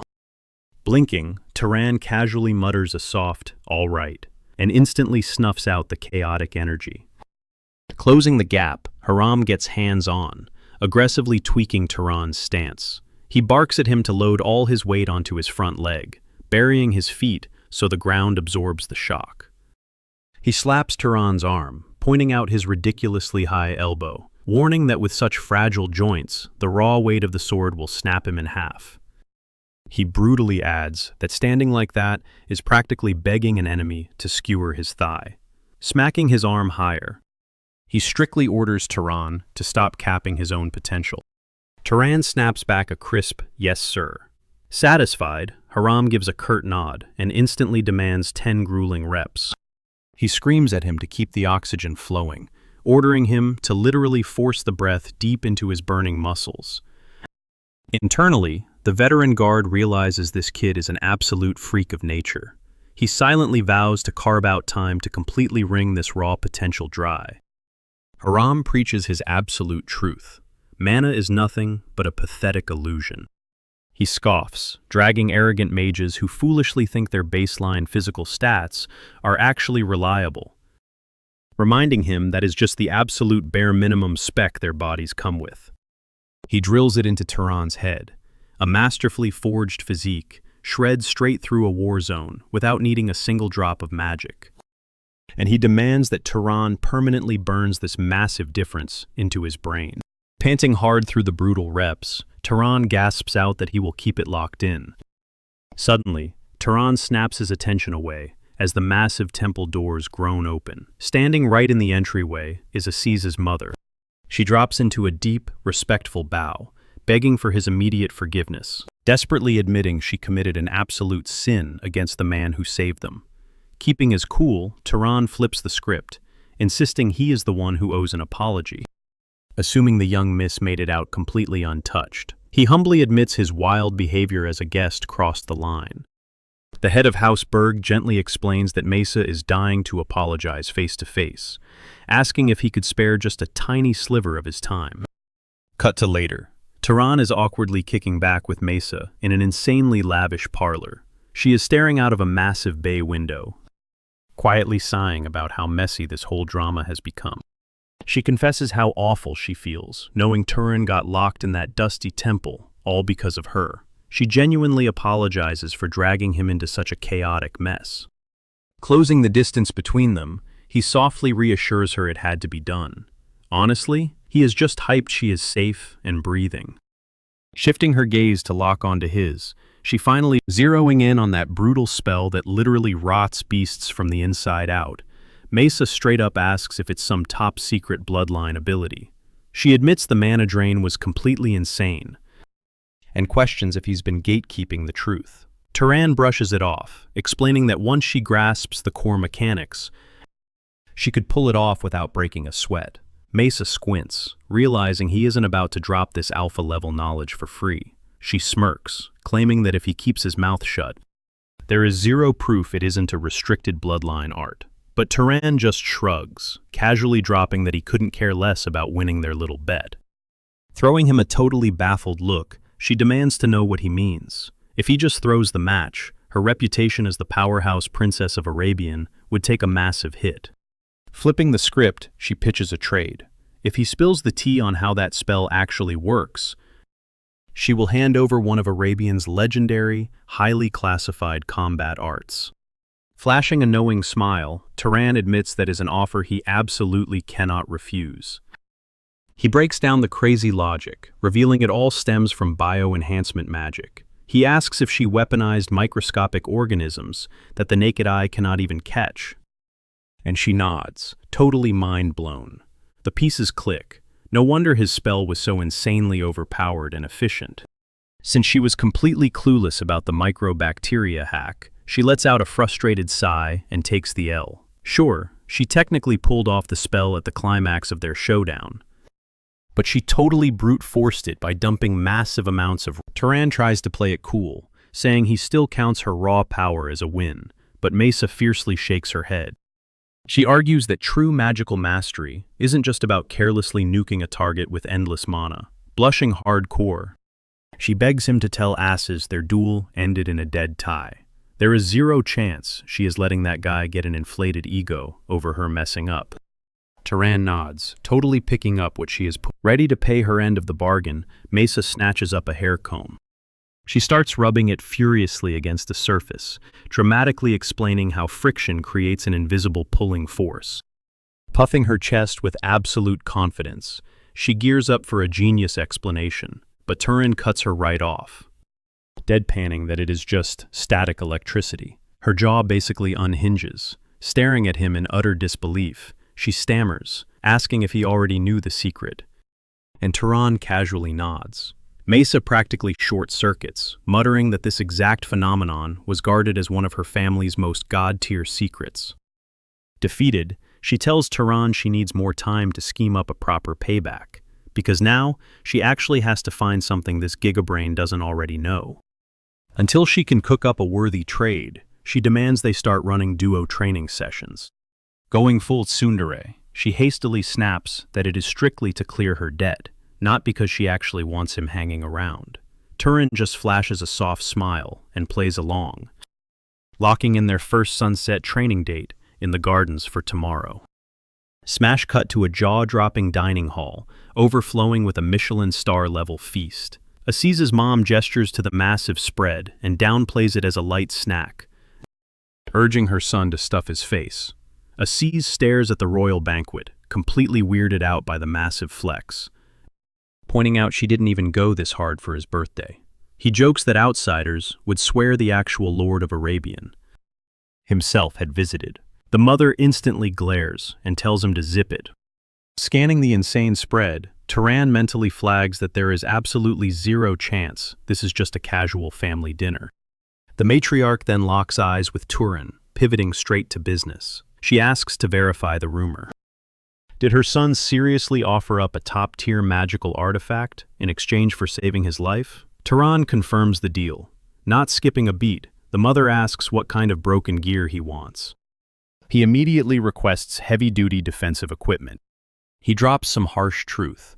Dealing crazy magical damage is easy, but surviving a lethal hit, that is the real challenge. Specifically, he needs something that auto-triggers an impenetrable shield the second he gets ambushed. The mom smirks, flexing that she has crafted similar cheat codes before, so it's a walk in the park. The only catch? Their inventory is bone dry, so he can't grab it today. Aziz instantly jumps in, hyping himself up and begging to forge the item for his bro. But his mom verbally obliterates him, warning that if he plans on dragging House Berg's legendary reputation straight through the gutter, he better sit down. Suddenly, his older brother Milo raises a hand, stepping up to take the quest. He explains he just wrapped up a massive grind for the main estate, so his schedule is wide open. The mother grills him on the blueprint. Milo breaks it down. If they are talking anti-ambush defenses, Turan needs a discreet, everyday carry. He plans to weave hardcore mana into some drip. Think rings, chains, or studs, programming it to instantly pop a Guardian Bloodline's absolute defense.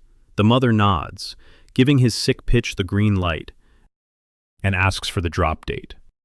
Milo confidently promises a 1-month turnaround. The mother sighs, muttering that while nothing is more embarrassing than a parent making excuses, flexing her kid's skills, she boasts that Mello is already a powerhouse wizard, practically nipping at her heels.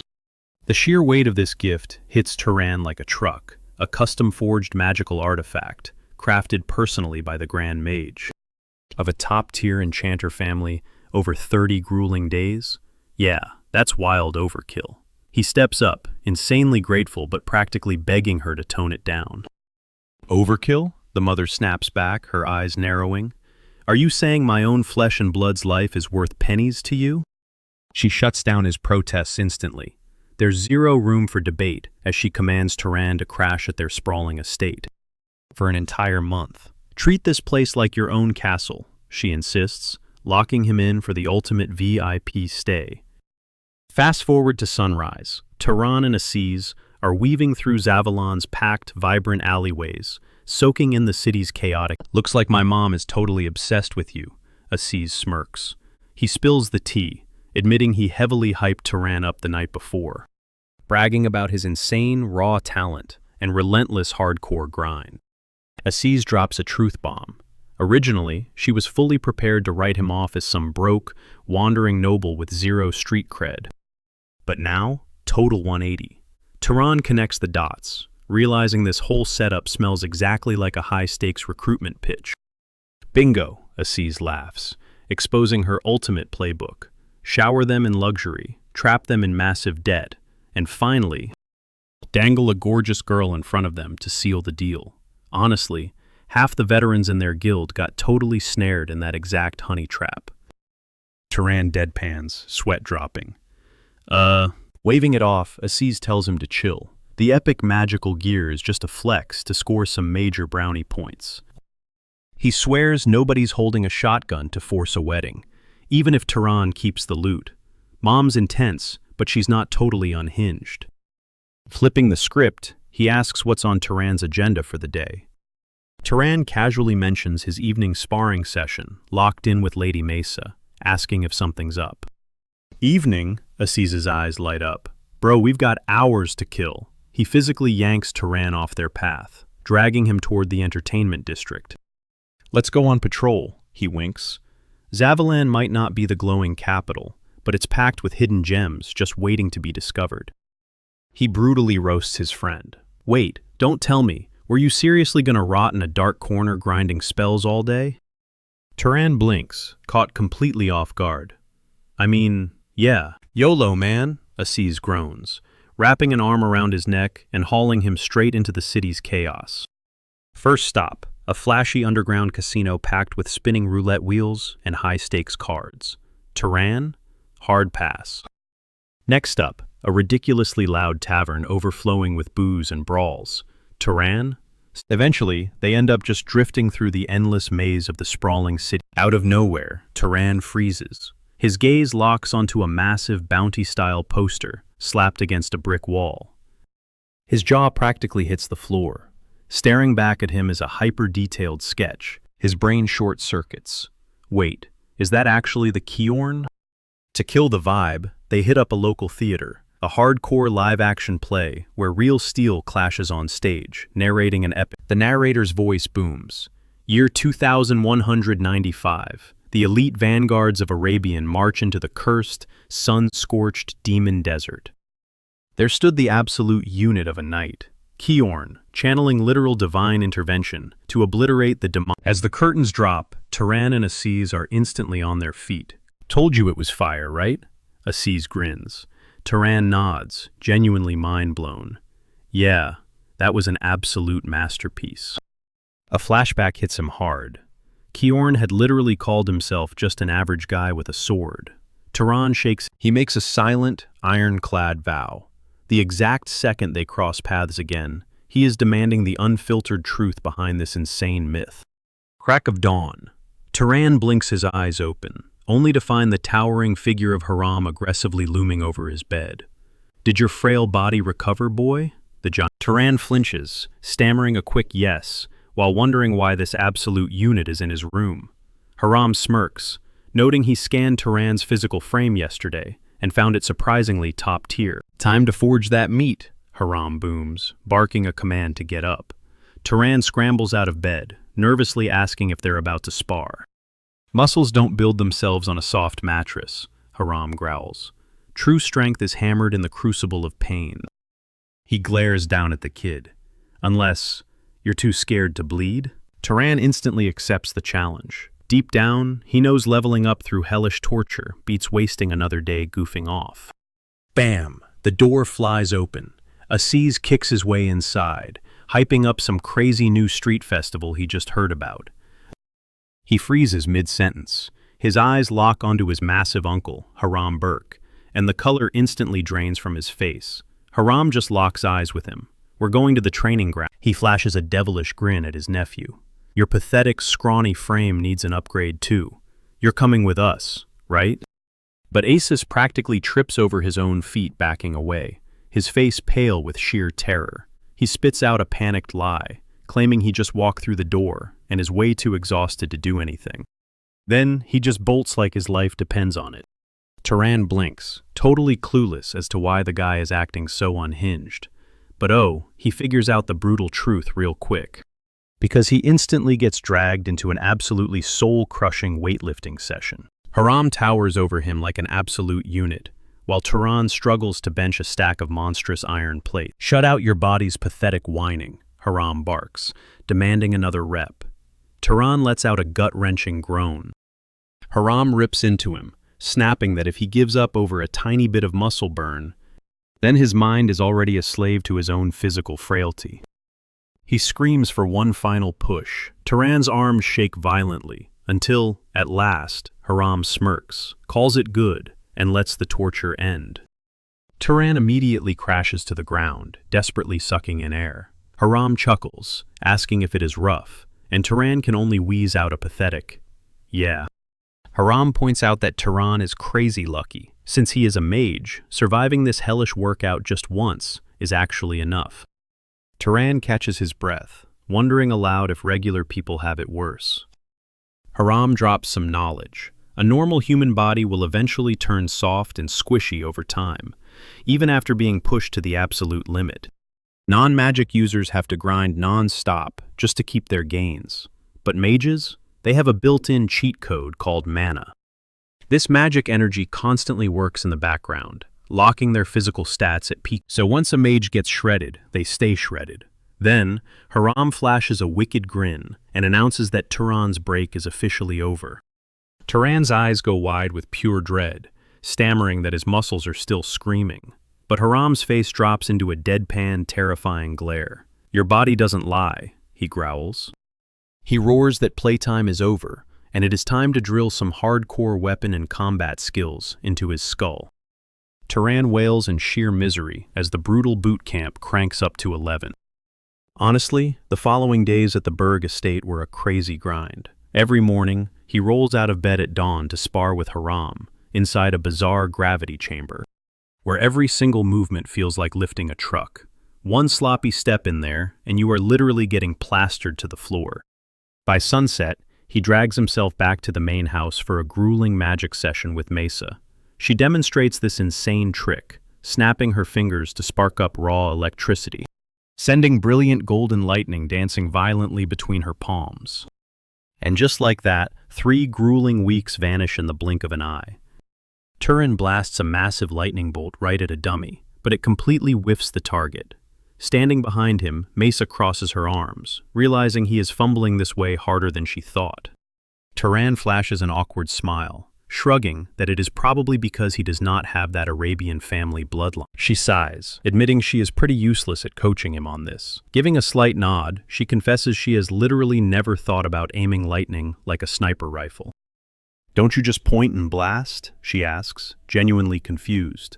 But Turan shakes his head, explaining that controlling the trajectory is an absolute nightmare. Out of nowhere, a voice screams, "Lady Mesa!"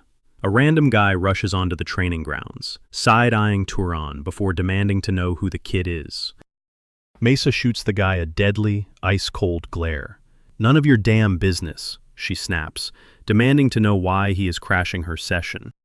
She harshly reminds him that she gave the main estate strict orders. 0 visitors while she is healing up. Sweating, the guy stammers that the patriarch is demanding her presence right now. Mesa's eyes narrow. She tells him to talk fast, warning him that he better brace for a massive beatdown. If he interrupted her for some garbage reason, the knight panics and spills the terrifying news. A massive horde of dark elves is currently tearing the southern region to shreds. He frantically reports that 3 entire cities have already been wiped off the map, and the main family is urgently drafting a strike force to go to war. Mesa's vibe instantly shifts. She orders the messenger to tell the higher-ups she is on her way. The guy drops a deep bow and scrambles out of there. Pivoting back to Turan, she mutters that duty is calling, but then she freezes for a split second, a sudden thought crossing her mind. Before she heads out to the battlefield, a light bulb goes off in her head, and she loudly smacks her hands together. Locking eyes with him, she drops a crazy question. Does he know that human bodies are basically walking electrical circuits? Turan tilts his head, totally baffled, asking if humans really have raw electricity zipping through their veins. Hearing that, Mesa flashes an extremely cocky smirk. "Of course you wouldn't know," she flexes. "That kind of bioscience is a top-tier Arabian family secret." She confidently proposes a deal. If she personally tutors him on this forbidden technique, they can call his life-saving debt one, promising it will be an absolute game-changer for his combat skills. Turan instantly agrees. Stepping up, Mesa breaks down the core mechanic, explaining that whenever a human sees or touches literally anything, that exact nerve ending fires a micro-jolt of electricity straight up into the brain. She breaks it down. Visual inputs sprint straight from the eyes to the brain, while scents travel an entirely different route through the nose. Turan squeezes his eyes shut, zeroing in. As he maps out these invisible circuits in his mind, it hits him. A microscopic electrical current is constantly surging through. If he can somehow supercharge those impulses racing along the pathways, he could unlock some insane power. He hones in on that faint buzzing energy. Snapping his eyes open, the invisible network suddenly glows right in front of him. A random butterfly flutters past, but to him, it's straight up moving in slow motion. Every single wing beat is crystal clear. She shoots him a curious look, asking if he pulled it off and what the vibe is. His mind is totally blown, frantically trying to process what kind of crazy sorcery this actually is. But the backlash hits hard. A blinding migraine spikes through his skull, making him gasp and clutch his face. Mesa just lets out a soft chuckle. She tells him that brutal hangover is what happens when you carelessly dump all your mana at once. The brain fog is gonna suck right now, she warns, but once his body adapts, he'll be rocking that state for way longer. He pauses, mentally weighing the sheer cheat code he just learned.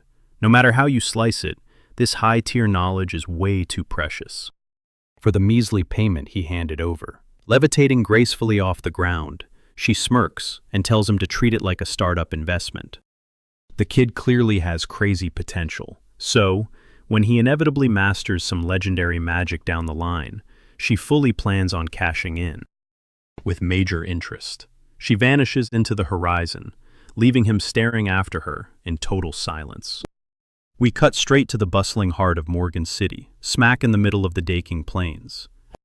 The elite knights and mages of House Arabian are rolling deep. A massive sea of locals is absolutely losing their minds, chanting, "Glory to Arabian, long live the Empire." Aziz looks around, baffled. He points out that for a simple deployment mission, to wipe out some dark elves, the hype makes it feel like they already won the war. Suddenly, he catches Mesa riding past, and wildly flails his arms, screaming, trying to get her attention.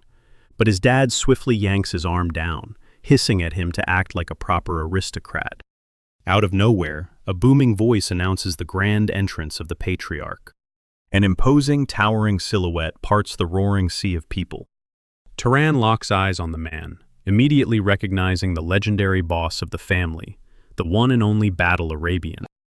But something is off. Turan leans in, whispering to Aziz that the patriarch looks incredibly frail and ghostly pale. Is the old man's health finally crashing? Aziz quietly brings up dark whispers from the past. Rumors that the Lord took massive damage in a brutal clash with the Zahar family head. But honestly, since that was ages ago, it might just be Father Time catching up with him. Ignoring the whispers, Battle Arabian slowly raises his hand toward the heavens. The entire crowd goes dead silent, tilting their heads up to trace. In seconds, the bright blue sky warps into a pitch-black, suffocating storm. A colossal web of blinding golden lightning rips through the heavy clouds, shaking the ground with an apocalyptic roar. Trembling commoners instantly drop to their knees, desperately praying to the Lord to shield his bloodline. Staring into the raging storm, Turan gets literal chills. So this is the raw, terrifying might of the Arabian clan. Even running on fumes, the old man casually dominates the entire atmosphere, flexing the absolute peak of human magic. Turan clenches his fists, a fire igniting in his chest. One day, he's going to hit that exact same god-tier level. Fast forward a bit, back at Hausberg's secret workshop. Milo tosses over a sleek, leather-bound metal bracelet. "Try this on," he says, simply equipping the gear. Grants a passive buff to his physical endurance, but pumping it full of raw mana takes those stats to an entirely new level. Milo breaks it down. Push this thing to the max, and he'll hit physical specs rivaling the elite nobles of the Guardian bloodline. The catch? It drinks mana like crazy. He severely warns him not to keep it activated for too long, or he'll completely drain himself. Gripping the enchanted artifact, Turan is totally hyped. This isn't just gear, it's a masterpiece. He realizes top-tier loot like this is incredibly rare, even for the obscenely wealthy major families. The craftsmanship is just off the charts. Out of nowhere, Aziz's mom calls his name. Her tone shifts, asking if he'd ever consider signing an official contract to join their family's ranks. Keeping it respectful but firm, Turan gently turns her down. He deeply appreciates the flex, but a permanent lock-in just isn't in his cards right now. She lets out a heavy sigh, nodding knowingly. She's already heard all about his stubborn streak from Aziz. The old woman drops a knowing look, completely understanding that a guy with Turan's massive destiny could never stay chained to one single spot. She gently brushes off her previous invitation to stay, waving it away as just the stubborn, sentimental clinging of an elderly lady. Dipping into a deep, respectful bow, Turan swears he will carry the memory of their insane hospitality with him forever. He locks eyes with her, declaring that Aziz and the entire Berg clan are basically family for life now. A soft smile touches her face as she nods, whispering. The moment Turan steps outside to hit the road, Haram and Aziz are waiting to ambush him with a proper goodbye. Out of nowhere, Haram chucks a sleek blade straight at him, ordering him to keep it. It is not packing any crazy overpowered magic, Haram admits, but he flexes that the weapon is practically indestructible and wickedly sharp. Turan grips the hilt, hitting his mentor with a genuine, "Thank you, master." That single word sends Haram's ego through the roof, earning Turan a gruff, massive grin before the older guy turns and stalks off. Next up is Aziz, who suddenly tosses a heavy, premium cloak right over Turan's broad shoulders. Blinking in confusion, Turan asks what the deal is, but Aziz just smirks, teasing him about low-key coveting his drip earlier. He unrolls the fabric to reveal a fresh shirt and pants combo. Straight up enchanted to repel dirt and automatically stitch themselves back together from minor tears. Literal, god-tier travel gear. Turan flashes a warm smile, prompting Aziz to get suddenly real. He confesses that Turan isn't just his bro because of that whole life-saving incident, but because watching Turan's insane grind and raw dedication totally shifted his own perspective on life. Changing the subject, he asks where our boy is heading next.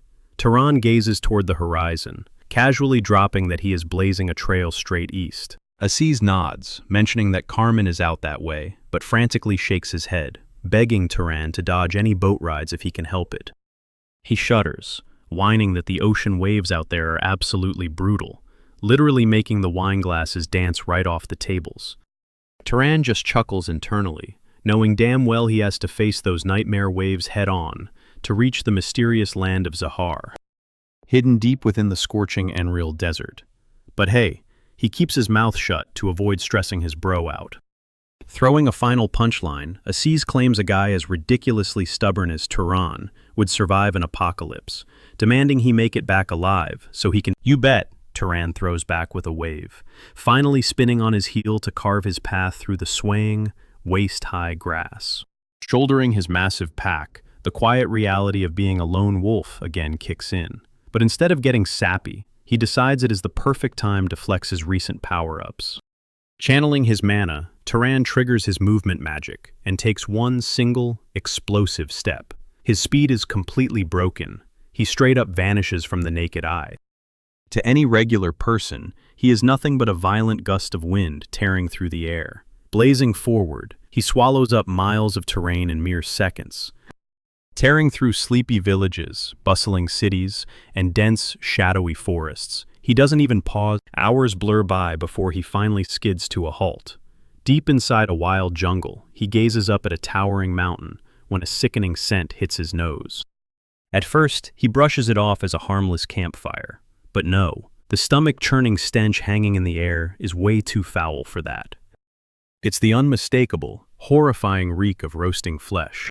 The absolute second he tracks down the source, sheer dread washes over his face. Stepping into the decimated settlement, he freezes in pure shock. Smashed timber and crumbling ruins absolutely litter the scorched earth. Pushing deeper into the wasteland, a gruesome sight makes his blood run cold. Endless rows of mangled bodies, brutally lashed to wooden stakes. Could this be a ruthless bandit raid? There's zero chance those shadowy dark elves pushed this far into the territory. Scanning the grim wreckage, his eyes lock onto a hidden detail buried beneath a collapsed building, a concealed storm cellar. Creeping closer, his instincts scream that he's found something crucial. Without hesitating, he grips the heavy cellar doors and violently rips them wide open. Peering into the pitch-black space, his heart absolutely shatters. Huddled in the damp corner is a tiny girl, sobbing and shrieking in pure terror. Dropping inside, he instantly throws his hands up to surrender. "Whoa, hold on. I'm one of the good guys, I swear. I'm just here to rescue you." Trembling, she peeks up through heavy, tear-soaked lashes. You really mean it?" she whimpers. Nodding softly, he gently begs her to explain. Choking on her own tears, the traumatized kid stammers out a horrifying truth. "A rogue sorcerer." "Wait, a sorcerer?" Turan gasps in disbelief. But before he can squeeze out another word, the poor girl completely blacks out from the massive trauma. Gently scooping her arms, he lets out a heavy sigh of relief. Thank God, no fatal injuries. She just completely crashed after being trapped in this living hell. His absolute priority right now, getting this kid to safety. But the split second he steps back into the chaotic daylight, a lethal arrow, forged from pure glowing blue mana, locks dead onto his skull. Out of nowhere, a fierce squad of warriors totally boxes him in, while a fierce blonde magic user, gripping a crackling energy bow, shoots him a totally venomous death glare. "Drop to your knees, you bloodthirsty psycho," she viciously snarls. Yet Turan just freezes like a deer in headlights, cradling the knocked-out child, his brain completely short-circuits, trying to process this insane ambush. Stranded dead center in the smoldering ashes of the ruined settlement, our guy stands absolutely paralyzed. He carefully shields the unconscious little girl, completely trapped, as the furious blonde archer and her heavily armed strike team tighten the noose. Whipping back the string of her blazing neon blue mana bow, the female archer screams at Turan to drop to his knees, right this second. Her eyes lock onto him, practically dripping with venom, as she brands him a cold-blooded killer. You can literally hear the sheer fury vibrating in her shaky voice. She screams, demanding to know if wiping out this entire place was not enough to satisfy his sick desires, and that he actually has the absolute nerve to snatch up an innocent kid. She barks out a lethal warning for him to freeze, and not even think about twitching. Right behind her, a knight sparks up a blazing sphere of fire magic, aggressively vowing to scorch Turan into ash if he so much as breathes wrong. But his grip is wildly unsteady, his hands violently shaking as he desperately fights. Unfazed, Turan keeps his cool and calmly tells them to hit the brakes, insisting that this entire chaotic scene is just one massive, twisted misunderstanding. Out of nowhere, the heavily panicked knight completely botches his focus, letting his overwhelming aura violently spiral out of control. A catastrophic mistake launches a colossal tsunami of blazing inferno straight at Turan and the defenseless little girl. Boom! An ear-shattering blast obliterates the area, launching a towering pillar of thick smoke and scorching fire straight into the heavens. The fierce leader whips her head around and unleashes absolute hell on the guy, Gil, absolutely roasting him for being a careless idiot when a literal toddler was standing right. Gil is straight up hyperventilating, frantically backtracking that it was a total freak accident, and that his crippling anxiety just made his magic completely short-circuit. Catching a glimpse of movement, she snaps her gaze forward just as the thick smog fades, revealing a jaw-dropping spectacle. Turan is casually standing in the exact same spot, completely unbothered, with zero safely wrapped inside a brilliant neon blue barrier, projecting from his wrist. He simply stares down at the enchanted artifact. He low-key reflects that he absolutely did not expect to pop this trump card this early in the game. Meanwhile, the entire squad is basically paralyzed with sheer disbelief. They are totally mind-blown, gasping out loud if this and how he managed to walk away without a single scorch mark. The blonde warrior is frantically racking her brain, trying to figure out what kind of top-tier defensive spell he activated, or if he is secretly flexing some ultra-rare genetic bloodline trait. Cutting through the tension, Turan drops his voice into a dead serious, icy tone, boldly claiming that he is definitely not the villain who wrecked this settlement. He hammers home the fact that they have the completely wrong guy.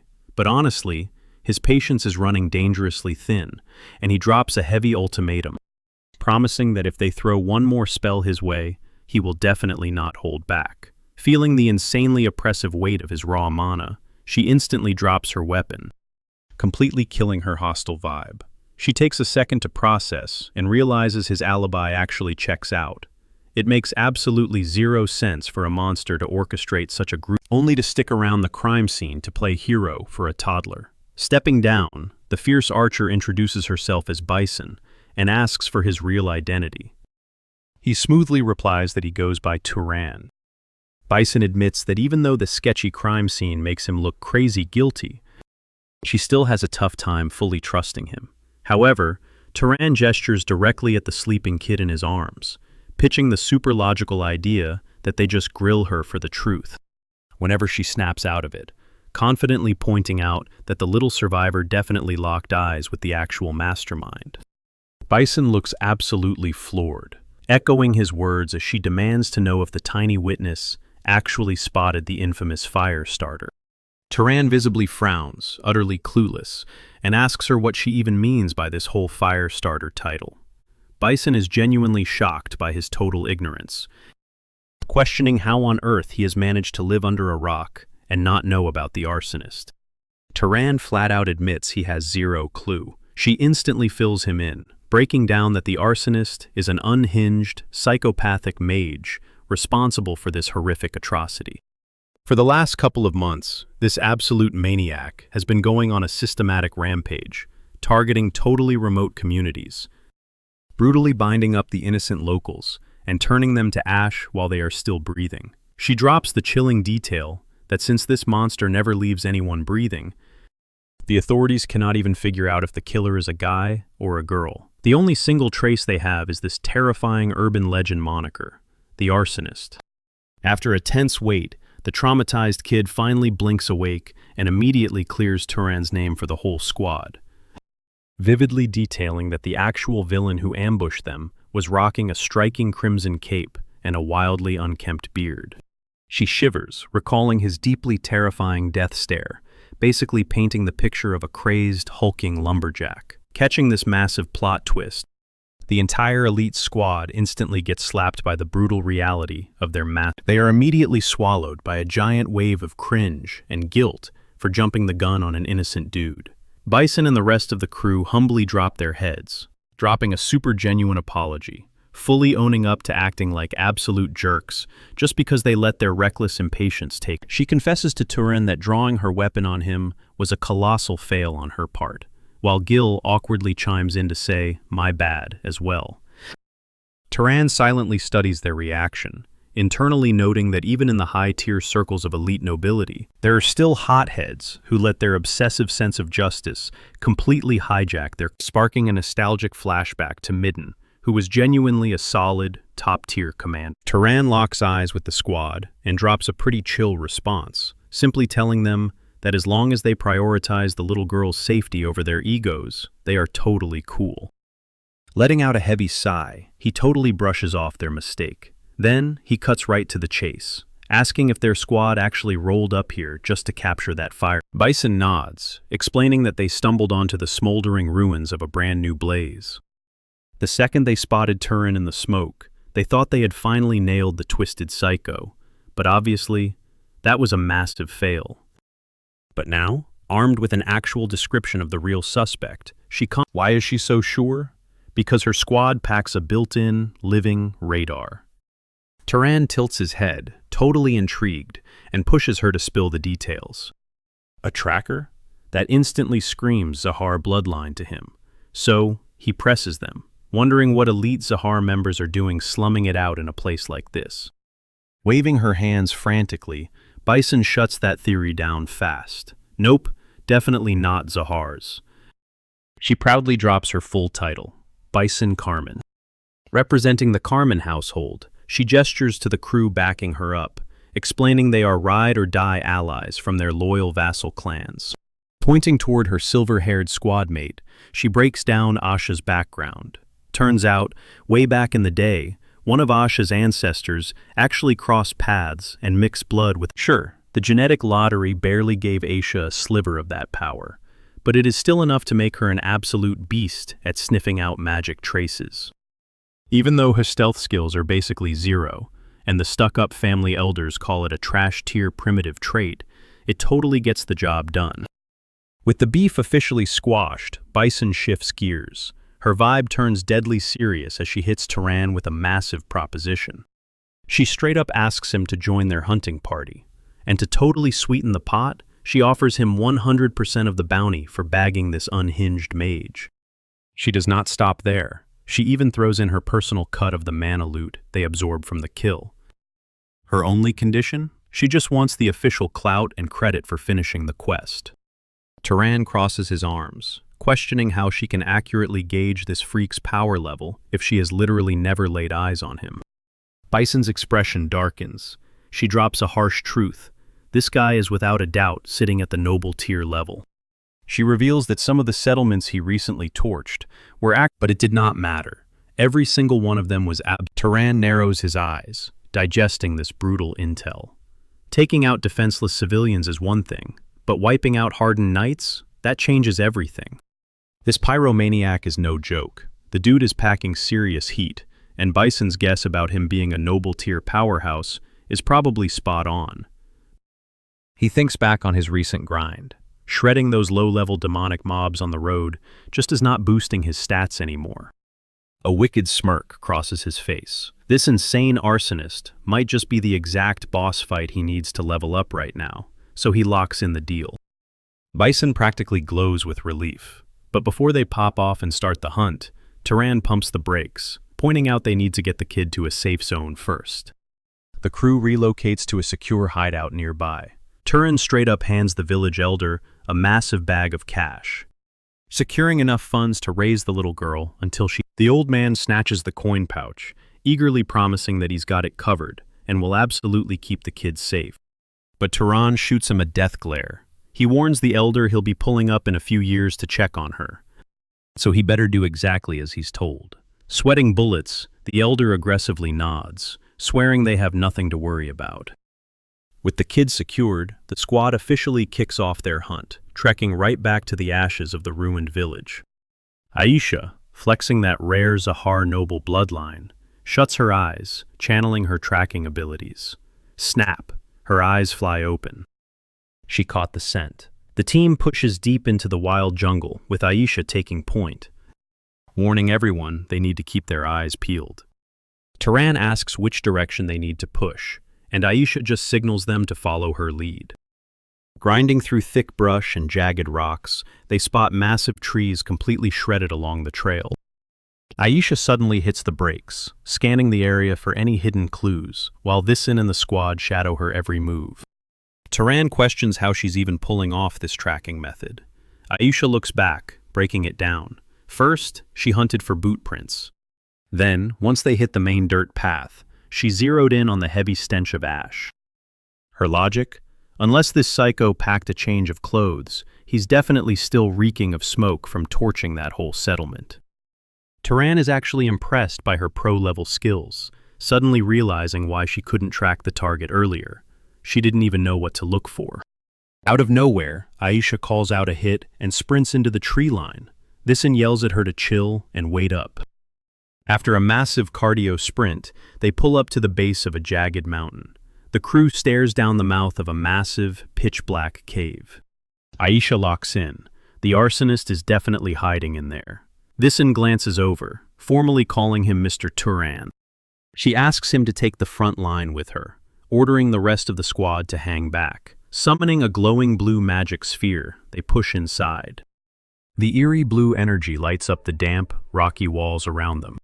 Visin side-eyes Aisha, double-checking if the pyro is still camped out in there and if he brought any backup. Aisha's eyes glow with a fierce blue aura as she peers into the dark. She confirms the target is totally solo. Pushing deeper into the abyss, they crack into a massive stone cavern. Standing dead center, bathed in torchlight, is a lone figure. This dude looks completely unhinged, rocking a filthy, blood-red cloak thrown over his shoulders. He sneers at the squad, mockingly asking what dragged them all the way out to the middle of nowhere. Turan quietly asks Aisha if this is their guy. She nods, stating the foul stench rolling off him is a dead giveaway. Target confirmed. Visin steps up, radiating cold energy.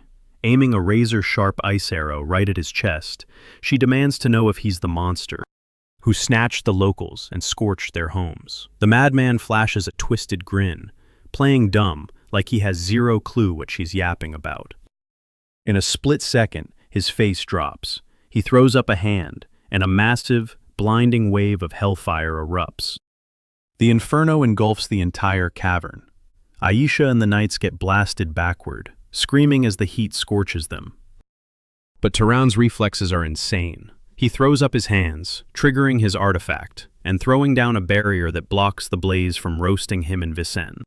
The pyro is visibly shocked his attack got tanked. Vicen capitalizes on the opening, letting an ice arrow fly that snipes the freak right in the leg. The impact drops him hard to his knees. But this guy is far from done. He slams his palm into the dirt, channeling a completely different vibe. The ground violently shakes as two titanic, jagged rock arms smash through the floor, boxing Turan and Vicen in. Turan stares down the stone limbs, mind blown that this psycho is actually dual-wielding earth manipulation. When his whole aesthetic screamed fire magic, the stone fists slam down, but Turan perfectly dodges out of the crush zone. Vicen, however, reacts a second too late and takes a brutal hit. Turan locks in. He squares his stance, loading a dense rock into his sling and winding it up to lethal speed. The arsonist clocks the threat, raising his uninjured hand to launch another spell.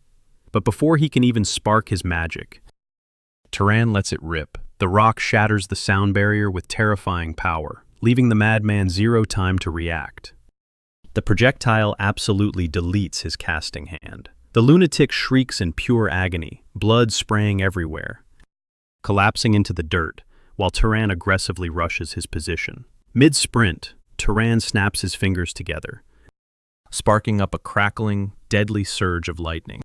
Sparks fly as Turan channels his fresh, lightning magic, blasting the arsonist head-on. The second the high voltage connects, the dude shrieks in absolute agony before blacking out entirely. Those hulking rock arms instantly lose their grip, crumbling down into useless rubble. Turan towers over his beaten opponent, electricity still crackling around his fingertips to guarantee this psycho stays down. Bison steps through the thick, settling dust, checking to see if they actually secured the win. Breathing heavy from the massive mana drain, Turan nods, pretty confident the fight is a wrap.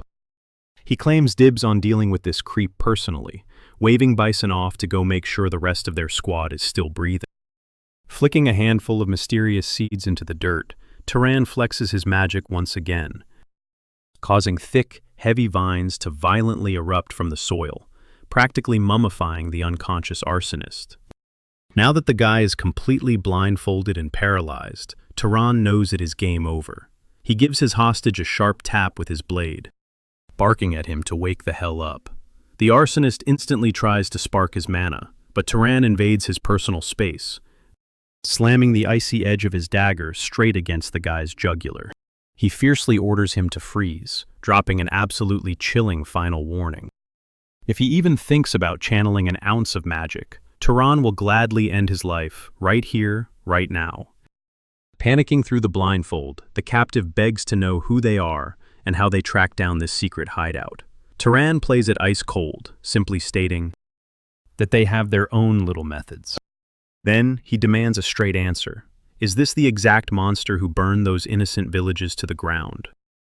The guy locks his jaw, playing tough, right up until Turan mercilessly sinks his blade straight into his thigh, dragging out a pathetic shriek. Turan is not playing around anymore, demanding to know why a shady noble is out here roasting innocent commoners alive. In his head, he has already decided that a ruthless killer like this deserves zero sympathy.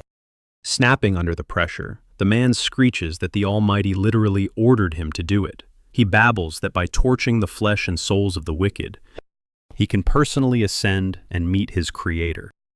Bison and the crew share looks of pure disgust and shock, totally lost on what this lunatic is even spouting. He just keeps aggressively rambling, insisting that God dropped the ultimate cheat code on how to steal.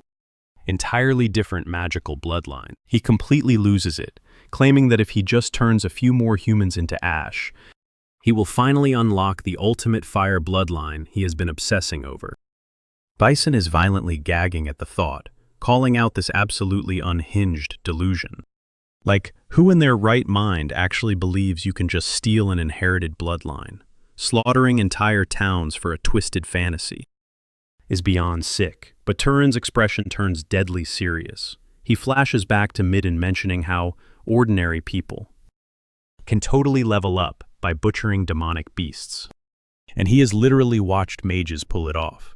As the arsonist keeps frantically muttering about needing just a couple more blazing villages to secure his absolute flame powers, Turan tightly grips his own arm, a terrifying realization hitting him. What if this isn't just some crazy guy's fever dream?